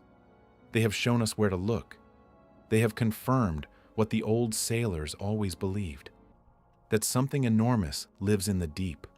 Without the sperm whale, we might never have proven the existence of the giant squid. The whales were the original deep-sea explorers. They have been diving into the abyss for millions of years, and they have been bringing back evidence of the Kraken in their stomachs. Modern science has followed the whales, We have tagged them. We have tracked their dives. We have recorded their echolocation clicks. And we have learned that the deep ocean is not an empty void. It is a hunting ground, a place where whales and squid have been fighting for supremacy since before the first human looked out at the sea and wondered what was beneath. The Kraken, in the end, is not just a squid. It is a relationship, a connection between the surface and the abyss, between the whale and the giant, between the human imagination and the reality of the deep. And as we continue to explore that relationship, we are learning that it is more complex than we ever imagined. Let us now descend to the very frontier of Kraken research. We will look at the cutting-edge technology that is allowing us to finally see the giant squid in its natural habitat. We will follow the ROVs and the submersibles as they penetrate deeper than ever before. And we will ask what we might find when we finally explore the deepest parts of the ocean. Take a slow breath. The whale has descended. The squid is waiting, and we are following them both into the abyss. The technology we use to explore the deep ocean has changed more in the last 20 years than in the previous 200, and with each new advancement, we have come closer to understanding the Kraken. In the early days, we relied on nets. We dragged trawls through the deep water and hoped to catch something. But nets are a blunt instrument. They tear. They miss. They only capture what is large enough to be caught and slow enough to be trapped. The giant squid, fast and intelligent, almost never ended up in a net. Then came the cameras. Scientists began lowering baited camera rigs into the deep, hoping to capture photographs of the creatures that lived there. The first images were grainy, poorly lit, and often empty, but over time, the technology improved. The cameras became more sensitive, the lights became more powerful, and the images began to reveal a world that no human had ever seen. The 2004 Kubodera footage was the breakthrough, but it was not the end. In the years since, dozens of expeditions have captured footage of giant squid in the wild. Each sighting adds to our understanding of their behavior, their habitat, and their distribution. In 2012, a team from the National Museum of Natural History in Tokyo captured the first footage of a giant squid in its natural habitat at a depth of over 600 meters. The footage showed the squid swimming vertically, its arms trailing above its head like a flowing mane. This posture, called the flop position, is how the giant squid moves through the water. It is not a fast swimmer. It is a drifter, a ghost floating through the dark. In another expedition, researchers captured footage of a giant squid feeding on a baited line, using its long tentacles to snatch the bait with surgical precision. The depth and location of the encounter added to the growing body of evidence that these creatures are far more widespread than once believed. In the years since 2012, additional footage has been captured, each sighting adding to our understanding of this elusive creature. One particularly remarkable encounter involved a giant squid that appeared calm and curious, circling a remotely operated vehicle for several minutes before disappearing into the dark. Each of these sightings has changed our understanding of the giant squid. We now know that they are not confined to the North Atlantic. They are found in tropical and temperate waters around the world. We know that they are not solitary hunters that only come together to mate. They may be more social than we once thought. And we know that they are not dying out. They are thriving. But the giant squid is not the only deep-sea giant that modern technology has revealed. In 2014, a team of scientists from the University of Rhode Island captured footage of a creature so strange that they initially could not identify it. It was a large, gelatinous animal with a bell-shaped body and long, flowing arms. It looked like a jellyfish. But it was not. It was a massive specimen of a known species, but seen in such clarity that it stunned the researchers. Its scientific name is Stygiomedusa gigantea, the giant phantom jelly, first described in 1910 but rarely seen in such detail. And it is one of the largest gelatinous animals in the ocean. The giant phantom jelly is a reminder that the deep ocean is still full of surprises. We have been exploring it for over a century, and we are still discovering new species, new behaviors, new forms of life. The Kraken is just one of these discoveries. But it is the one that captures our imagination because it is the one that we have been looking for the longest. What other creatures might be waiting? What other legends might be hiding in the darkness? In 2021, a team of scientists from the Monterey Bay Aquarium Research Institute, MBARI, captured footage of a deep-sea squid that they had never seen before. The squid was small, only about 10 centimeters long. But its behavior was extraordinary. It was using its bioluminescence to create a dazzling display of light, flashing and pulsing in a pattern that seemed almost like a language. The scientists named the squid the firefly squid, but its official designation remains unassigned. It is a new species, a creature that no human had ever seen before that moment. This is the reality of deep-sea exploration. We are not discovering the last few species. We are discovering the first few. The vast majority of deep-sea life remains unknown to science. We have cataloged perhaps 10% of the species that live in the ocean. The other 90% are still waiting. And among those unknown species, there may be giants. There may be creatures that rival the giant squid in size. There may be creatures that exceed it. The deep ocean is so vast, so poorly explored, that we simply do not know what is down there. Consider the size of the ocean. It covers 71% of the Earth's surface. Its average depth is over 3,600 meters. Its total volume is over 1.3 billion cubic kilometers, and we have explored less than 5% of it. The remaining 95% is the greatest unexplored wilderness on Earth. It is a world of undiscovered mountain ranges, unknown canyons, and life forms that have never been seen by human eyes. In that world, the Kraken is not a myth. It is a probability. Somewhere in the darkness, there is a giant. Maybe not a mile across, maybe not capable of sinking a ship, but a giant nonetheless. A creature that has evolved in isolation for millions of years, in an environment that is completely alien to us. The discovery of the giant squid in the 19th century was not the end of the Kraken story. It was the beginning. It proved that the deep ocean was capable of producing creatures that matched the scale of our myths, and it opened the door to the possibility that there are more discoveries to come. In 2023, a team of scientists working in the Atacama Trench off the coast of Chile reported the discovery of deep-sea cephalopods adapted to the Hadal Zone environment. The trench reaches depths of over 8,000 meters, subject to crushing pressure and complete darkness. And yet, life thrives there. Giant amphipods, strange pale fish that have never been named, and likely cephalopods that we have not yet captured. The Atacama Trench is a reminder that the deep ocean is not a single, uniform environment. It is a patchwork of different habitats, each with its own unique community of life. The giant squid of the North Atlantic is not the same as the giant squid of the South Pacific. There are regional variations, species differences, adaptations to local conditions. The Kraken, in other words, is not one animal, it is many. A family of giants, distributed across the world's oceans, each one adapted to its own particular darkness. And as our technology improves, we are finding more of them.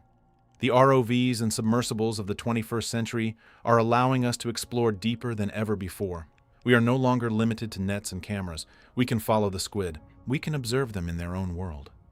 In recent years, advances in ROV technology have allowed scientists to explore ocean trenches that were previously inaccessible.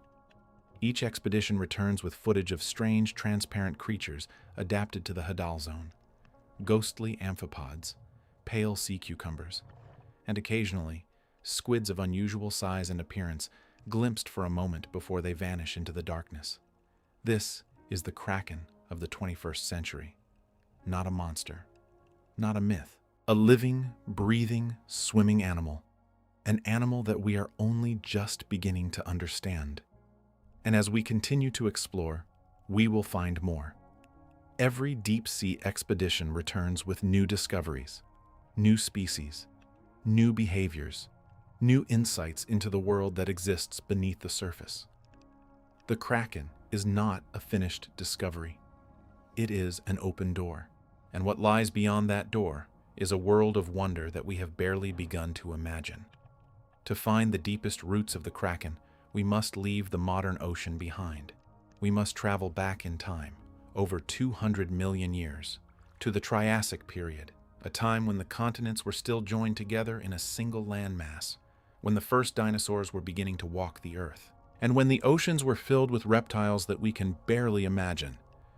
One of those reptiles was the ichthyosaur, an air-breathing marine predator that looked something like a dolphin but was not related to dolphins at all. Ichthyosaurs were among the most successful marine reptiles of the Mesozoic era.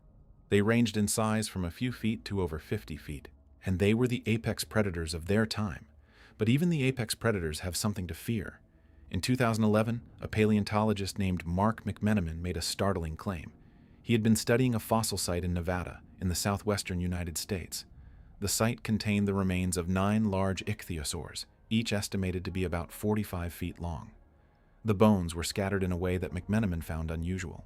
They were arranged in a pattern that looked like the bones had been deliberately placed. McMenamin proposed a theory.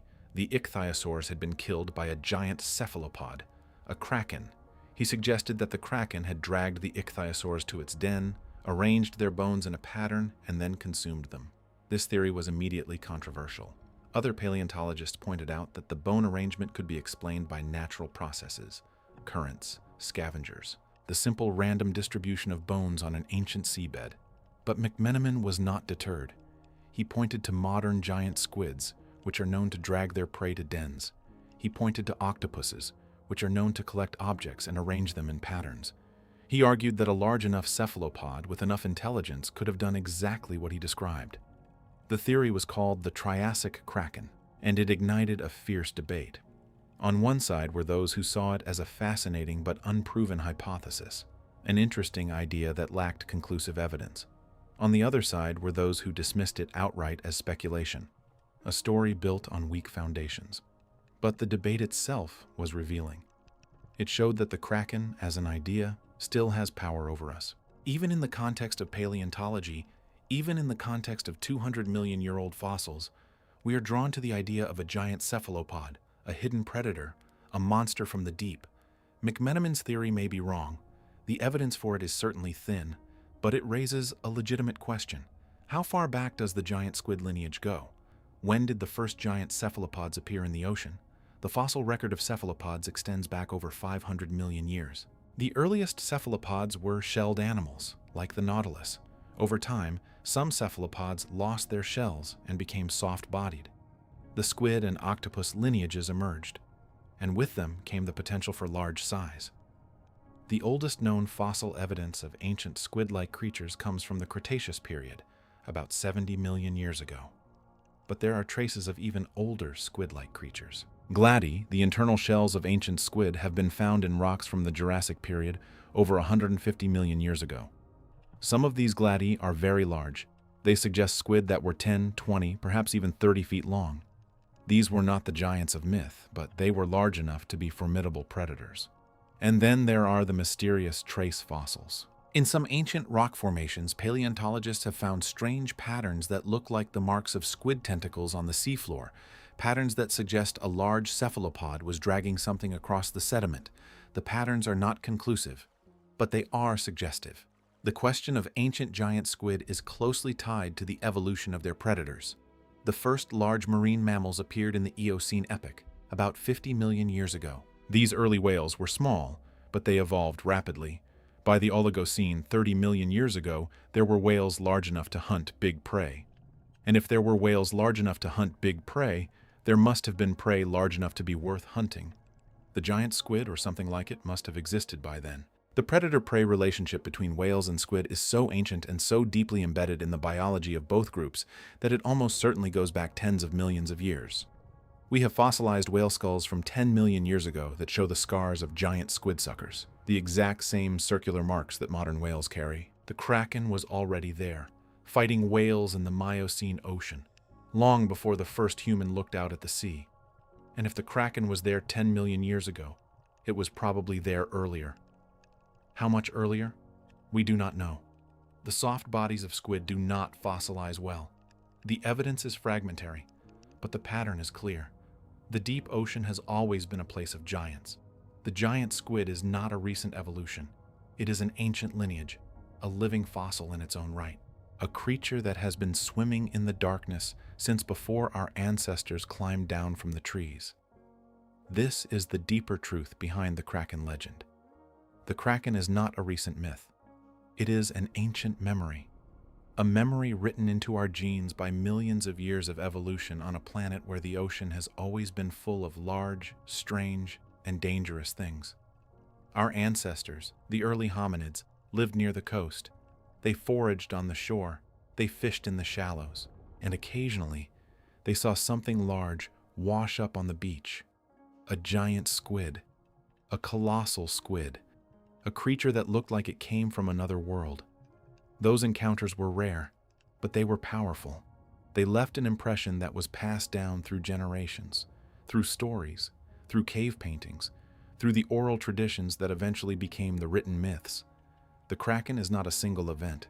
It is a cumulative memory, a memory of countless encounters stretching back to the dawn of our species, a memory of the deep ocean and the giants that live there. And that memory, embedded in our culture, has never faded, because the deep ocean has never stopped producing giants. The giant squid is still there. The colossal squid is still there. The big fin squid is still there. And there are others, unknown, unnamed, waiting in the darkness. The Kraken is not a legend that we created. It is a reality that we have been trying to describe for as long as we have had language. In the final part of our journey, we will bring all of these threads together. We will look at the Kraken as a whole, not as a myth, not as a species, but as a phenomenon, a meeting point between the human imagination and the reality of the deep ocean. We are nearing the bottom now. The darkness is complete. The pressure is immense. But we are not afraid, because we know that the Kraken is not our enemy. It is our companion, a fellow traveler on this blue planet, a creature of the deep that has been sharing our world in silence for longer than we have been human. Take a slow, deep breath. Let your mind settle into the stillness of the abyss. We are almost there. We are almost ready to understand the Kraken. But before we descend that final distance, let us ask one last scientific question. A question that has followed us through this entire journey. Why do creatures in the deep ocean grow so large? We touched on this earlier. But the phenomenon deserves a closer look. Because deep-sea gigantism is not just a curiosity. It is a key to understanding the Kraken itself. The term deep-sea gigantism describes the tendency for deep-sea animals to grow larger than their shallow water relatives. It has been observed in crustaceans, in jellyfish, in worms, and most famously, in cephalopods. But the mechanism behind it is still debated. One of the leading theories is called the temperature size rule. In cold environments, animals tend to grow more slowly, but reach larger final sizes. This is because cold water slows down metabolism, reducing the energy required for maintenance and allowing more energy to be directed toward growth. The deep ocean is cold. Below 1,000 meters, the temperature hovers just above freezing. A giant squid living in this environment would have a metabolism that runs at a fraction of the speed of a surface-dwelling animal. It would grow slowly, over many years, reaching a size that would be impossible in warmer water. The second theory is called the food scarcity hypothesis. In the deep ocean, food is not abundant. It arrives in sporadic pulses, whale falls, mass die-offs, seasonal blooms of plankton that sink from the surface. A larger body can store more energy, allowing an animal to survive longer between meals. The giant squid, with its massive body and slow metabolism, is perfectly adapted to this feast or famine existence. When food is available, it gorges. When food is scarce, it lives off its reserves. Its large size is not a luxury, it is a survival strategy. The third theory involves pressure. At depth, the immense pressure changes the way biological molecules behave. Proteins fold differently, cell membranes become more rigid. Some researchers believe that these pressure-induced changes may trigger growth pathways that lead to larger body sizes. This theory is the least understood, but it is also the most intriguing, because it suggests that the deep ocean is not just a place where giants can exist. It may be a place that actively creates them. The giant squid is the most famous example of deep-sea gigantism, but it is far from the only one. Consider the giant isopod, Bathynomus giganteus. On the surface, its relative, the pillbug, is less than an inch long. In the deep, the giant isopod can reach over 2 feet in length. It is a living tank, an armored scavenger that crawls across the abyssal plain, feeding on whatever it finds. Consider the giant amphipod, Alicella gigantea. Its shallow water cousins are smaller than your thumbnail. In the deep, Alicella can grow to over 30 centimeters long. It is a pale, ghostly shrimp that swarms across the seafloor, consuming everything in its path. Consider the giant jellyfish, Stygiomedusa gigantea. Its bell can reach over 1 meter in diameter. Its arms can stretch for over 10 meters. It floats through the darkness like a ghost, trailing ribbons of stinging cells. Consider the giant tube worm, Riftia pachyptila. It lives near hydrothermal vents, where it can grow to over 2 meters in length. It has no mouth, no stomach, no anus. It survives entirely on the chemicals produced by symbiotic bacteria living inside its body. Each of these creatures is a giant compared to its shallow water relatives. Each one has solved the problem of survival in the deep ocean in a different way, and each one is a reminder that the deep sea is a world of extremes. The Kraken, then, is not an anomaly. It is the rule. The deep ocean produces giants because the deep ocean demands giants. The conditions there favor large size, and the giant squid is the most successful expression of that rule. But why, if the deep ocean produces giants, have we found so few of them? Why is the giant squid still so rare in our collections? The answer lies in the difficulty of sampling the deep ocean. The giant squid lives at depths of 300 to 1,000 meters, and sometimes deeper. It is fast, intelligent, and elusive. It avoids nets. It avoids traps. It avoids the bright lights of our submersibles. We have found hundreds of giant squid specimens over the years. But that number is tiny compared to the population that must exist. Sperm whales eat millions of giant squids every year. For the whales to have such a reliable food source, the squid must be abundant. They are abundant. They are just hidden, living in a part of the ocean that we rarely visit, in conditions that we can barely tolerate. The Kraken, in other words, is not a rare creature. It is a common creature living in a rare environment, an environment that we are only just beginning to explore. And as our technology improves, we are finding more of them. The ROVs and submersibles of the 21st century are allowing us to see the deep ocean as never before. Each new dive reveals something unexpected. Each new camera deployment brings back images of creatures that push the boundaries of what we thought possible.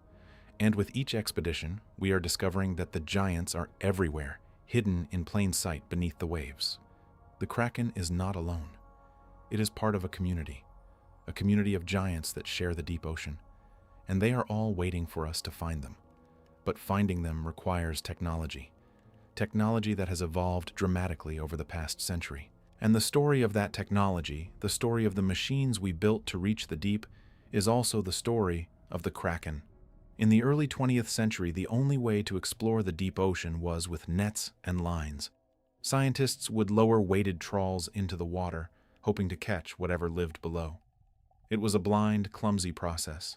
They caught fish, they caught crustaceans, they caught jellyfish, but they rarely caught anything large. The first major breakthrough came in the 1930s, with the invention of the bathysphere, a spherical steel chamber lowered from a ship on a cable, capable of carrying 2 people to depths of over 900 meters. The bathysphere was not maneuverable. It could not move on its own. It was a passenger capsule, dropped into the abyss, recording what it saw as it descended. William Beebe, the American naturalist who piloted the bathysphere, described a world that no human had ever seen. Strange fish, glowing jellies, and once, a shape in the darkness that he could not identify. Something large, something moving, something that vanished before he could get a clear look. Beebe never saw the Kraken, but he came closer than anyone before him, and his descriptions of the deep ocean inspired a generation of explorers to follow him. The next breakthrough came in 1960 with the Trieste, a bathyscaphe, a free-diving vessel that could reach the deepest part of the ocean, the Mariana Trench. The Trieste was not designed to find the Kraken, but it proved that humans could reach the absolute bottom of the world, and it opened the door for the submersibles that would follow. In the 1970s and 1980s, a new generation of submersibles was built. Alvin, Nautil, Mir. These were not passive capsules. They were mobile platforms capable of maneuvering, collecting samples, and carrying scientists to the deep sea floor. Alvin, operated by the Woods Hole Oceanographic Institution, became one of the most successful research submersibles in history. It made thousands of dives. It discovered hydrothermal vents. It explored shipwrecks. And it occasionally encountered large, unidentified squids. In 1985, during a dive in the Bahamas, Alvin was approached by a large squid. The creature was estimated to be over 20 feet long. It circled the submersible for several minutes, apparently curious, before disappearing into the dark. The crew had no cameras ready. They could only watch. This encounter, like so many others, was a tease. A glimpse of the Kraken that could not be captured.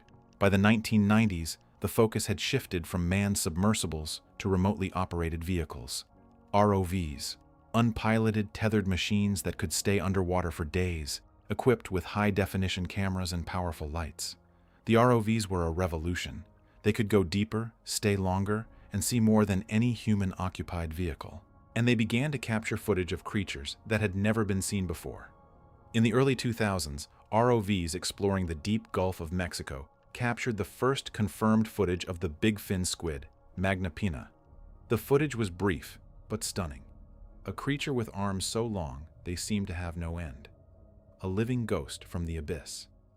In 2004, a baited camera system, not an ROV but a simple rig, captured the first footage of the giant squid in its natural habitat. The Kubadera expedition proved that the Kraken could be filmed. It was just a matter of being in the right place at the right time. Since then, ROVs have become the primary tool for deep-sea exploration. They have mapped underwater mountains. They have discovered new species. They have filmed squids, jellyfish, and fish that no human had ever seen alive. And they have brought us closer to the Kraken than ever before. The next generation of deep-sea technology is already being developed. Autonomous underwater vehicles that can operate for months without a support ship.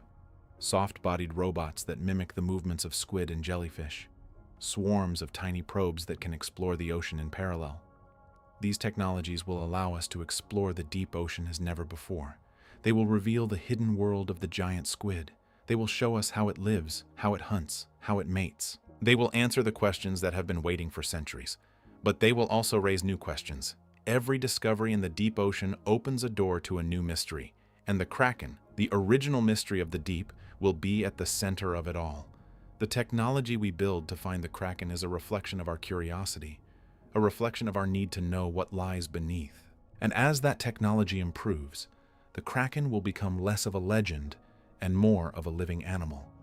But it will never lose its power to amaze, because the Kraken, no matter how well we understand it, will always be a creature of the deep, a visitor from a world that we can only visit in machines. Now, let us take that understanding and look outward, across the world's oceans, across the cultures that have told stories about the Kraken or something like it for thousands of years. Because the Kraken is not unique to the North Atlantic. It is not only a Nordic legend. Versions of the Kraken appear in the mythology of almost every seafaring culture on Earth. And the similarities between these stories are striking. In Japan, there is a creature called the Akora.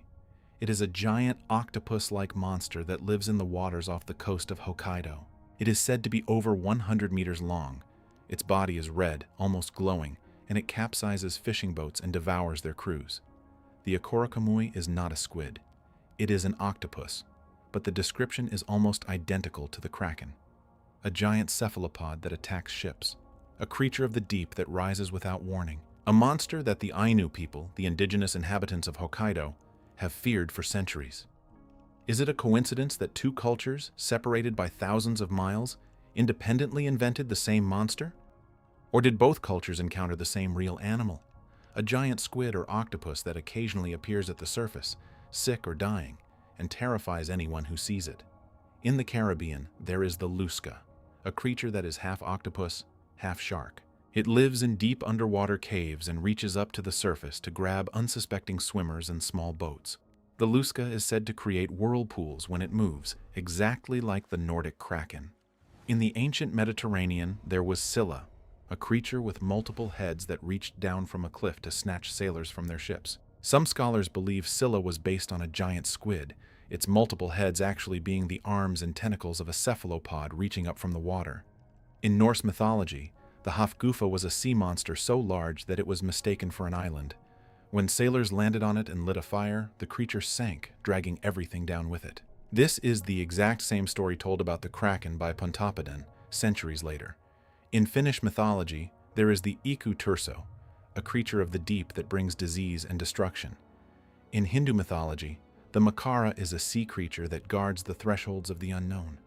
In the folklore of the Maori people of New Zealand, there is the Te Weke a Muturangi, a giant octopus that battled a legendary hero. Every seafaring culture has its giant cephalopod myth. Every ocean has its kraken. This is not a coincidence. This is a pattern that strongly suggests that people all over the world have been seeing the same thing. Giant squids and octopuses surfacing in different oceans at different times and being described in the language of each culture. The Nordic fishermen called it the Kraken. The Japanese fishermen called it the Akorokamuai. The Caribbean fishermen called it the Luska. But they were all describing the same encounter. An encounter with a creature from the deep that was larger than anything they had ever seen. This global pattern is one of the strongest arguments for the reality of the Kraken. Not as a single species, but as a phenomenon. A global phenomenon of giant cephalopods appearing at the surface and entering human mythology. And the pattern continues to this day. In 2005, off the coast of Tasmania, a fisherman reported seeing a creature that he described as a giant squid. It was floating at the surface, apparently dead or dying. He estimated its total length at over 50 feet. He did not have a camera.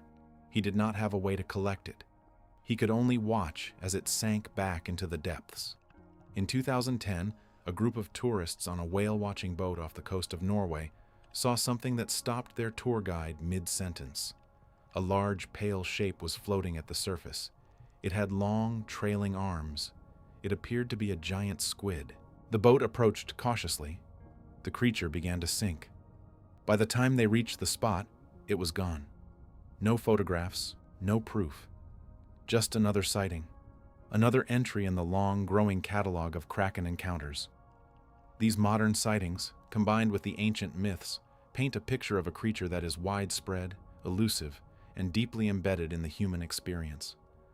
The Kraken is not a local legend. It is a global one, and it is still happening. Now let us take that understanding and turn it toward the future. What does the Kraken mean for the way we think about the ocean? What does it teach us about our relationship with the unknown? The Kraken is a creature of the threshold. It lives at the boundary between the known and the unknown. It appears at the surface, the boundary between the deep ocean and the human world. It exists in the space between myth and science, and in that space, it teaches us something valuable. It teaches us that the unknown is not something to be feared. It is something to be approached with wonder. The sailors who saw the Kraken were terrified, but we, looking back, can see that their terror was born of ignorance. They did not know what they were seeing, and so they imagined the worst. But now we know. The Kraken is a squid, a living, breathing, magnificent animal. And knowing that does not diminish the wonder. It increases it. Because the real Kraken is more interesting than the mythical one. The real Kraken has 3 hearts. It has blue blood. It has the largest eyes of any animal on Earth. It can change color in an instant. It can regenerate lost arms. The real Kraken is a marvel of evolution, a creature shaped by millions of years of adaptation to the most extreme environment on Earth. And we are only beginning to understand it. So as we approach the end of our journey, let us carry forward not the fear of the Kraken, but the wonder. Let us remember that the deep ocean is full of creatures that are stranger than anything we can imagine, and that the Kraken is just one of them. There are still trenches to explore. There are still abyssal plains that have never been seen by human eyes. There are still species that have never been named. The Kraken was the first great mystery of the deep ocean. It will not be the last, and so we arrive. At the end of our descent, at the bottom of the Kraken story. But before we reach the bottom, let us pause. Let us look closely at the creature itself. Not the myth, not the legend, the animal. Architeuthis ducks, the giant squid.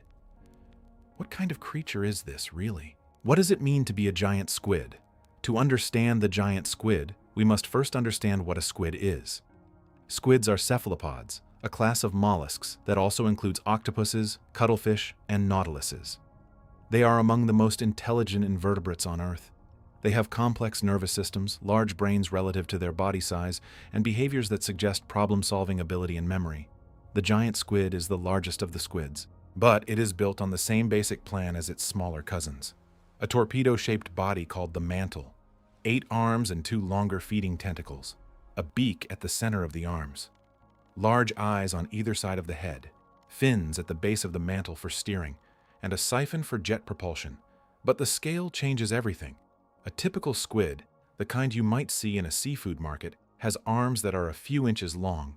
The giant squid has arms that can reach 10 feet or more. Its feeding tentacles can extend to over 30 feet.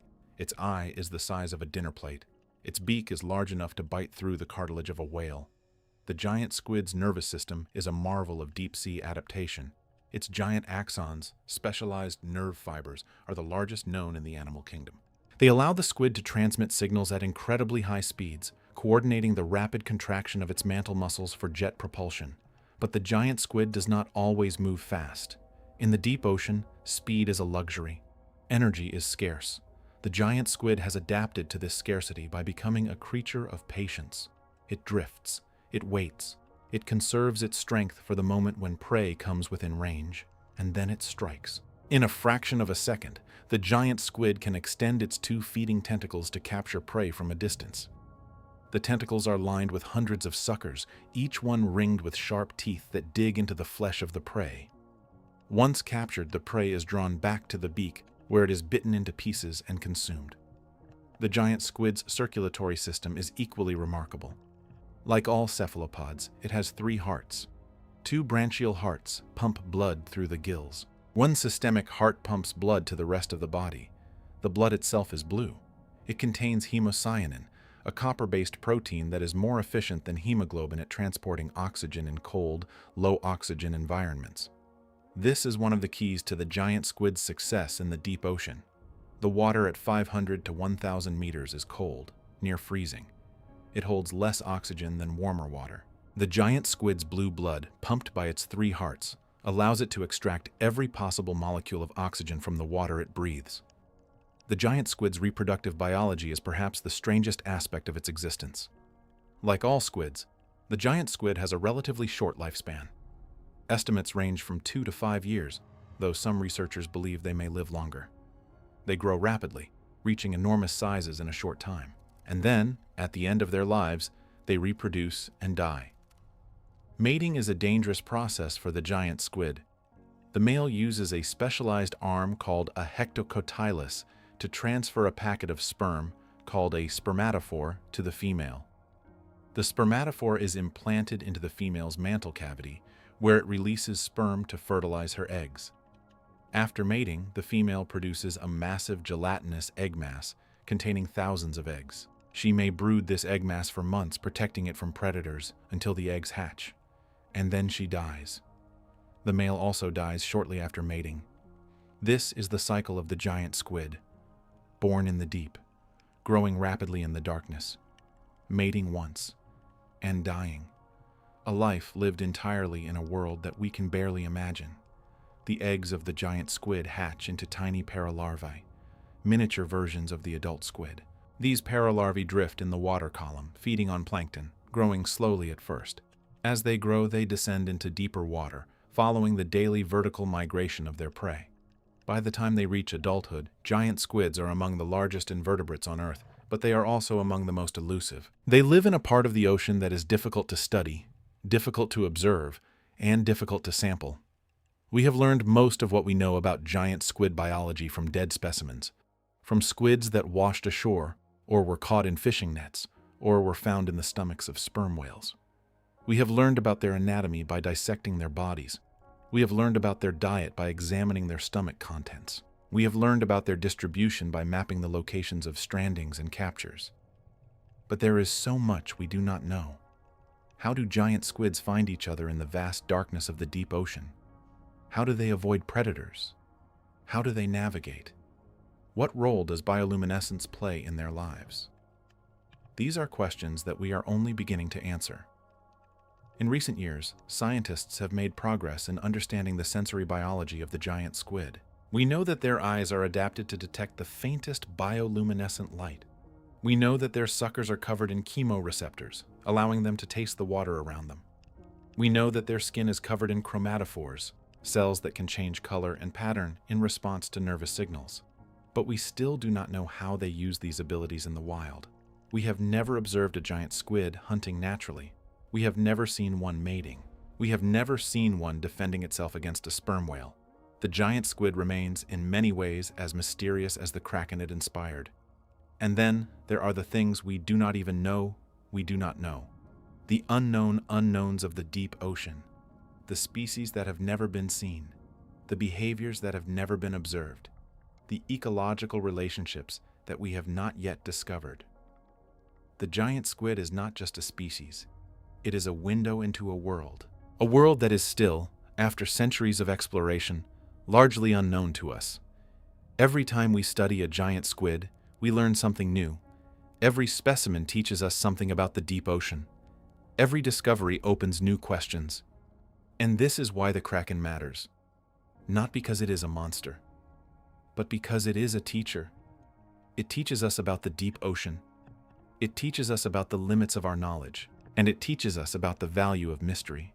As we continue to explore the deep ocean, we will undoubtedly discover more about the giant squid. We will learn about its behavior, its ecology, its evolution. We will fill in the blank spaces on the map of our knowledge. But we will also discover new mysteries, new krakens, new creatures that challenge our understanding of what is possible in the deep sea. We have not finished learning from the Kraken. Every new sighting, every new specimen, every new piece of footage teaches us something we did not know. But before we reach the bottom, there is one more current to follow, one more thread to pull, the thread of the Kraken in the modern world. Because the Kraken did not disappear when science explained it. It did not vanish when the first giant squid was photographed. On the contrary, the Kraken has never been more alive than it is today. In the age of the internet, the Kraken has found a new home. It swims through YouTube videos and Reddit threads. It appears in Netflix documentaries and TikTok speculation. It has become a symbol of the unknown in a world that sometimes feels like it has run out of mysteries. Cryptozoology, the study of hidden animals, has embraced the Kraken as one of its flagship creatures. Alongside Bigfoot and the Loch Ness Monster, the Kraken represents the possibility that the world is still wild, that there are still creatures that have evaded the cameras and the nets and the cataloging efforts of modern science. But unlike Bigfoot and Nessie, the Kraken has the advantage of being real. The giant squid exists. It was a cryptozoological creature for centuries, a monster of folklore, until science finally caught up. And that gives hope to cryptozoologists that other legendary creatures might also be real. The Kraken is proof that the impossible can become possible, that a legend can become a species, that a myth can become a specimen in a jar. And so the search continues, not for the giant squid which we have found, but for the larger giant squid, for the unknown species, for the creature that still hides in the deepest trenches, waiting to be discovered. In 2018, a television crew from the Discovery Channel mounted an expedition to the waters off the coast of South Africa. They were searching for the giant squid. They had heard reports from local fishermen of enormous creatures seen at the surface. They deployed cameras, sonar, and baited lines. They waited, and they found something, not a giant squid, but something that looked very much like one. The footage, aired in a documentary called Kraken, The Tentacle Strikes, showed a large, pale shape moving through the water at depth. The shape was indistinct. It could have been a squid. It could have been a whale. It could have been a trick of the light. But the fact that the search continues, that expeditions are still mounted, that millions of dollars are still spent trying to capture the Kraken on film, tells us something important. The Kraken is not finished with us, and we are not finished with the Kraken. There are researchers and organizations dedicated to the study of giant cephalopods, compiling sightings and strandings from around the world. They maintain databases of every reported encounter. They analyze the data for patterns. They try to identify where the next sighting might occur. Their work has revealed something fascinating. Giant squid sightings are not random. They cluster in time and space. There are years when dozens of squid appear at the surface, and years when almost none are seen. There are hotspots where sightings are common, and vast stretches of ocean where they never occur. This pattern suggests that the giant squid is responding to environmental factors. Changes in water temperature, changes in prey availability, changes in ocean currents. The Kraken, it seems, is a creature of the ocean's rhythms. It appears when the conditions are right and disappears when they are not. In 2021, a cluster of sightings occurred off the coast of California. Fishermen reported seeing large squid at the surface, some of them estimated to be over 30 feet long. Scientists from the Monterey Bay Aquarium Research Institute investigated. They confirmed that the sightings were of Humboldt squid, a large but not giant species. But local fishermen insisted that some of the squid they saw were bigger than any Humboldt they had ever encountered. The mystery remains. Were they really seeing giant squids? Or were they seeing large Humboldt squids and overestimating their size? Without a specimen, without clear photographs, we cannot know. This is the challenge of Kraken research. The ocean is vast, the squid are rare, and the evidence is almost always fragmentary. A glimpse, a shape in the water, a story told by a fisherman who may or may not be reliable. But the same could have been said about the giant squid in 1850, before Steenstrup, before Harvey, before the Newfoundland tentacle. The Kraken was just a story, and then it was a specimen. So the search continues. Researchers sift through old accounts. They interview fishermen. They look for patterns that science has missed. And occasionally, a new sighting makes the scientific community take notice. Some researchers have attempted to analyze historical sea monster accounts using statistical methods, identifying sightings that do not match known species. These studies are controversial, and mainstream scientists criticize the methodology. But they show that the Kraken, in some form, is still a subject of legitimate inquiry. The line between cryptozoology and marine biology is not as clear as we sometimes think. Because the deep ocean is still largely unexplored, we have better maps of the surface of Mars than we do of the sea floor. We have identified perhaps 10% of the species that live in the ocean. The other 90% are unknown to science. Among those unknown species, there could be anything. A giant squid larger than any we have found. A new species of deep-sea octopus. A creature that we have no name for because we have never seen it. The evidence for what lies beneath comes from many sources. Every year, ships and research vessels map the ocean floor using sonar, and every year they record anomalies. Large moving shapes in the water that appear and disappear. Objects too large to be a school of fish, too large to be a whale. Most have mundane explanations. A shadow, a false echo, a tight formation of fish. But some remain unexplained. This is not proof, it is possibility. The possibility that something large, something unknown, is still swimming in the darkness beneath our ships. And that possibility keeps the mystery alive. It reminds us that we have not conquered the ocean, that there are still places on Earth where the maps are blank. The Kraken, in the 21st century, is a reminder that the world is still big enough to contain surprises. The cryptozoologists who search for the Kraken are not chasing a fantasy. They are chasing a possibility that the ocean, in its vastness, has kept one last secret from us. And perhaps they are right. Perhaps the Kraken is still out there, not the Kraken of the old texts, not the giant squid, but something else, something larger, something deeper, something that has never been photographed, never been caught, never been named. The deep ocean is the last wilderness on Earth. It is a place of eternal night and crushing pressure, a place where our technology struggles to reach, a place where the rules of biology are different. If there is a Kraken still waiting to be discovered, that is where it lives, in the deep, in the dark, in the cold, in the places we have never seen. And as our technology improves, as we build better ROVs, better sonar, better cameras, we may finally find it. Or we may not. The ocean is very good at keeping its secrets. It has been hiding the Kraken for thousands of years. It may hide it for thousands more. But the search itself is valuable. The search is what matters. Because it keeps us connected to the ocean. It keeps us curious. It keeps us humble. The Kraken is not just a creature we are trying to find. It is a reason to keep looking. And the Kraken has also found a permanent home in the world of words, in poetry, in novels, in the stories we tell ourselves about the sea. Perhaps the most famous literary depiction of the Kraken comes from a poem written in 1830 by Alfred Lord Tennyson. It is simply called the Kraken, and it captures the creature in words that have echoed through the centuries. Below the thunders of the upper deep, Tennyson wrote, far, far beneath in the abysmal sea. His Kraken is not an active monster. It is a sleeping giant, a creature that lies in wait at the bottom of the world, surrounded by ancient forests of coral and the bones of forgotten ships.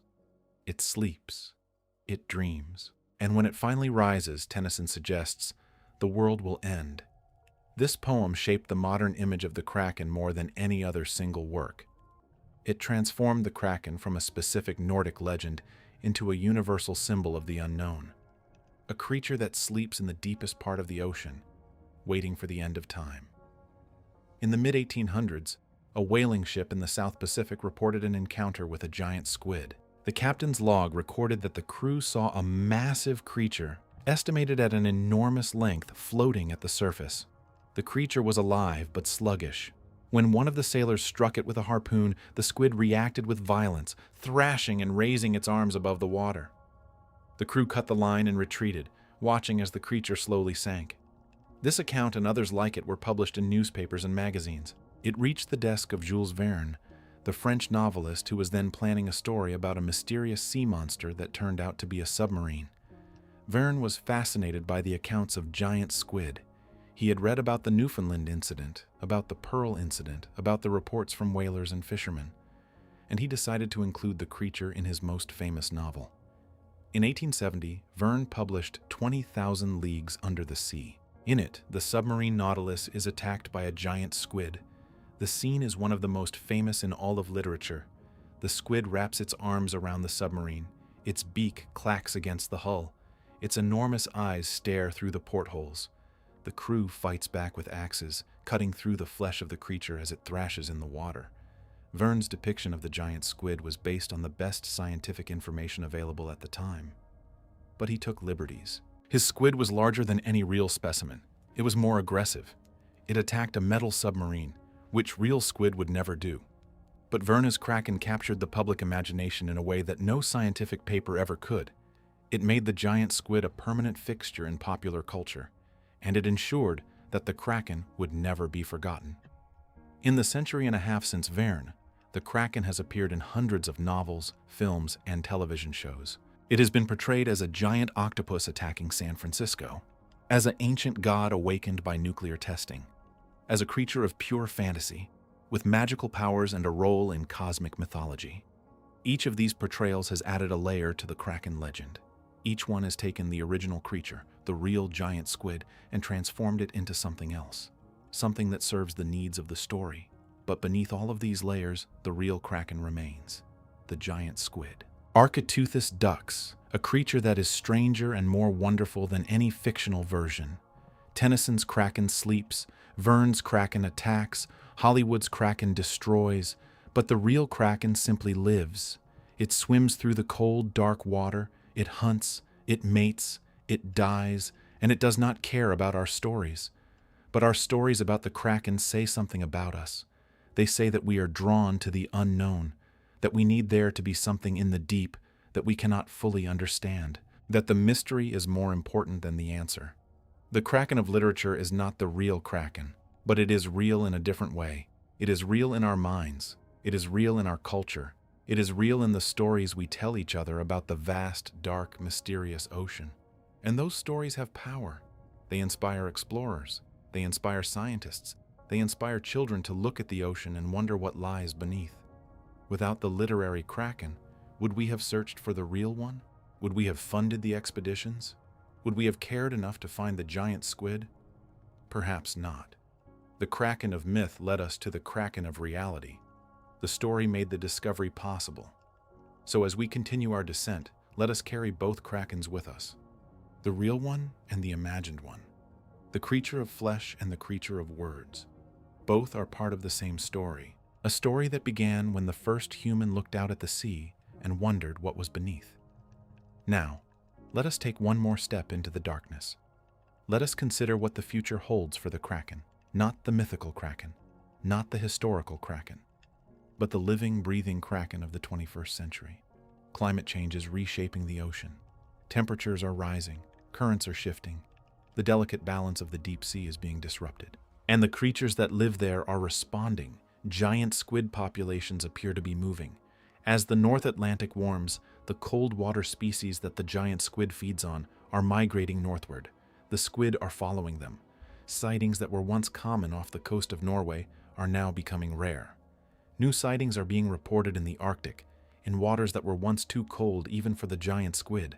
This is a sign of change. A signal that the deep ocean is not immune to the transformations happening at the surface. The Kraken, like every other creature on Earth, is being affected by the warming of our planet. What does this mean for the future of the giant squid? We do not know. The species is ancient. It has survived ice ages and warm periods. It has adapted to changing conditions for millions of years. It will likely survive this change as well. But the encounters, the strandings, the sightings that fed the Kraken legend for centuries, those may become less frequent. As the squid move into deeper, colder waters, they may become even more invisible than they already are. The Kraken may be retreating, not from extinction, but from us. Going deeper, going further north, going back to a world where we cannot follow. And perhaps that is fitting. The Kraken was always a creature of the unknown. As our knowledge expands, as we map more of the ocean, as we catalog more species, the unknown shrinks, and the Kraken shrinks with it. But it will never disappear entirely, because there will always be a part of the ocean that we have not explored, a place where the water is too deep, the pressure too great, the darkness too absolute. And in that place, the Kraken will still be swimming, still out there, swimming, breathing, a living connection to the ancient past. A reminder that the Earth is still a wild planet. Take a slow breath. Let the knowledge settle. The Kraken is real. It has always been real. And it will always be real. Not because we believe in it, but because it exists, independently of our belief, in the cold, dark water beneath the waves. And so we arrive, at the end of our descent, at the bottom of the Kraken story. We have traveled far, from the cold waters of the North Atlantic, from the accounts of bishops and whalers and frightened fishermen, from the pages of old books written in languages that are no longer spoken. We have followed the trail of the giant squid, from the first severed tentacle in Newfoundland, from the first photograph in the waters off Japan, from the first video footage that showed the world what the Kraken really looks like.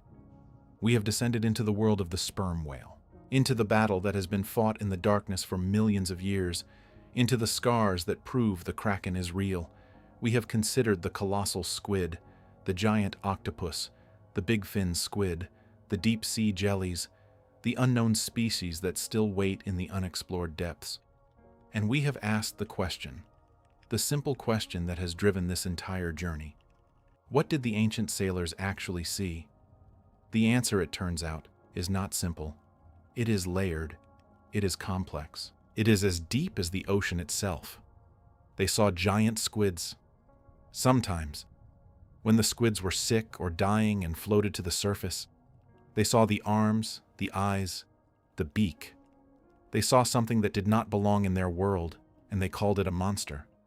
They saw sperm whales, battling something beneath the waves. They saw the scars and imagined the creature that made them. They saw the whale surface victorious, and they wondered what could fight such a beast. They saw the ocean itself, the way it moves, the way it churns, the way it can create whirlpools and standing waves and patterns that look like the work of a living thing. They saw the ocean, and they gave it a name. They saw their own fear, the fear of the unknown, the fear of what lies beneath, the fear of a world that is vast and dark and utterly indifferent to our existence. They projected that fear onto the water, and the water gave it back to them in the form of a legend. The Kraken is all of these things, a real animal, a real encounter, a real fear, and a real story. We have spent this journey trying to separate the animal from the story, trying to find the truth beneath the myth. But perhaps the truth is that the two cannot be separated. The Kraken is both. It is the giant squid, and it is the legend of the giant squid. It is a creature of flesh and blood, and it is a creature of the imagination. To understand the Kraken we must accept both. We must honor the science that has revealed the animal, and we must honor the mythology that kept the animal alive in our minds for so long. Because the Kraken was never just a zoological discovery, it was always a revelation, a reminder that the world is still full of wonder, that our maps are not complete, that there are still mysteries waiting to be solved. The giant squid was the Kraken, and now we know it. But the discovery did not end the mystery. It deepened it, because every answer we find in the deep ocean leads to 1,000 new questions. How large can the giant squid actually grow? We have found specimens of 40 feet, but there are rumors, unconfirmed reports of squids over 60 feet. Are they out there, waiting in the deepest trenches? How long do they live? How do they mate?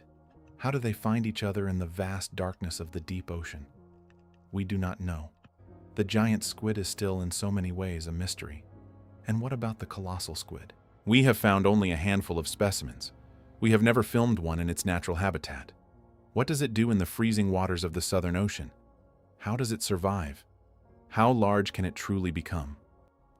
The Kraken remains an open question, a scientific frontier that we are only just beginning to explore. And there is something comforting in that, something reassuring. In a world that can feel mapped, measured, and fully known, the Kraken is proof that we are wrong. There are still places on Earth where the maps are blank. There are still creatures that we have not named. There are still mysteries that we have not solved. The deep ocean is one of those places, and the Kraken is one of those mysteries. So tonight, as you drift towards sleep, carry this thought with you. Somewhere beneath the waves, in the cold and the dark, the Kraken is still swimming, a living creature of flesh and blood, a giant squid, a ghost of the deep, a survivor from a time before humans. It does not know we exist.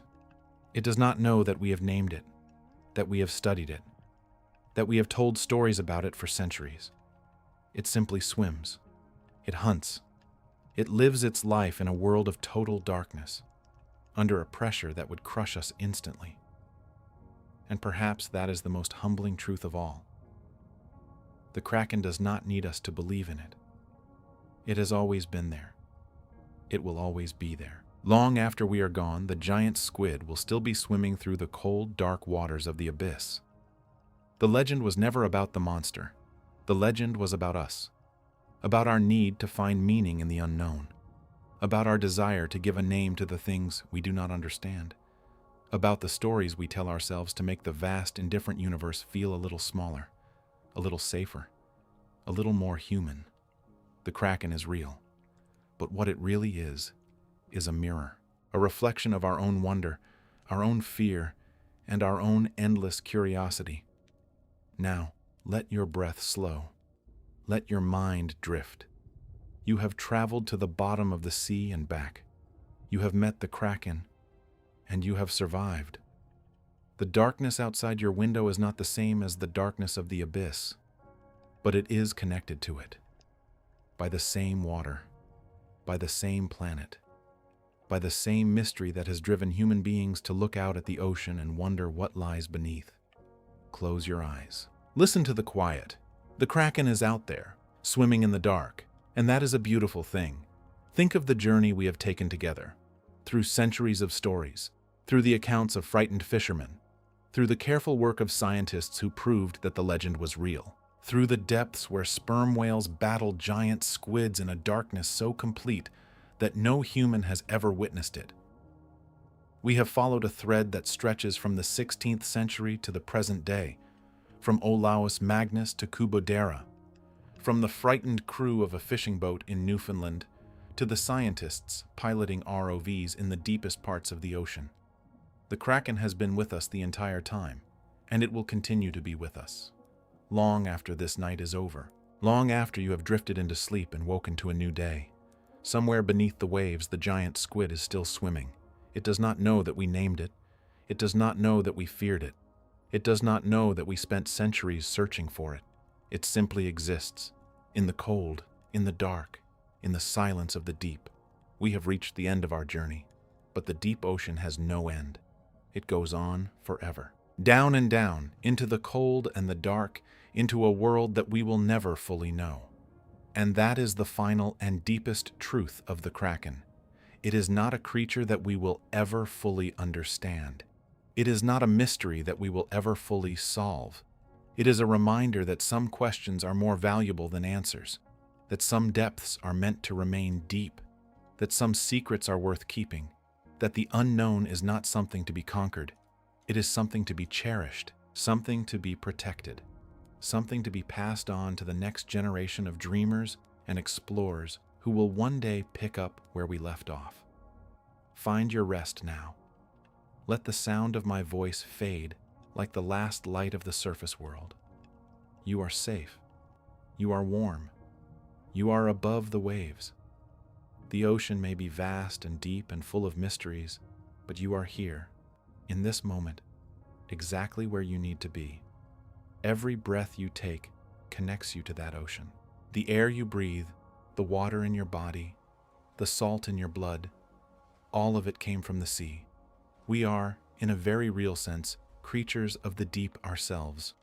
Our ancient ancestors crawled out of the water millions of years ago, but the ocean never truly left us. It flows through our veins. It fills our lungs. It calls to us in the quiet moments, when we are still enough to listen. The Kraken does not need you to believe in it. It has always been there, swimming through the ages, through the centuries of human history, through the stories we told and the stories we forgot. It was there when the first sailors looked out at the horizon and wondered. It was there when the first maps were drawn, with sea monsters filling the blank spaces. It was there when the first scientists lowered their nets into the deep and pulled up something they could not explain. And it is still there. Tonight, as you close your eyes, as the world grows quiet around you, somewhere in the cold, dark water, a giant squid is drifting. Its enormous eyes are scanning the darkness. Its arms are trailing behind it like the robes of a ghost. It is hunting. It is living. It is being what it has always been, a creature of the deep, a survivor from a time before memory, a living piece of the ancient ocean, swimming through the present as it has swum through the ages. The Kraken. Breathe in, hold for a moment, and breathe out. Let the tension leave your body. Let your thoughts settle like silt on the ocean floor.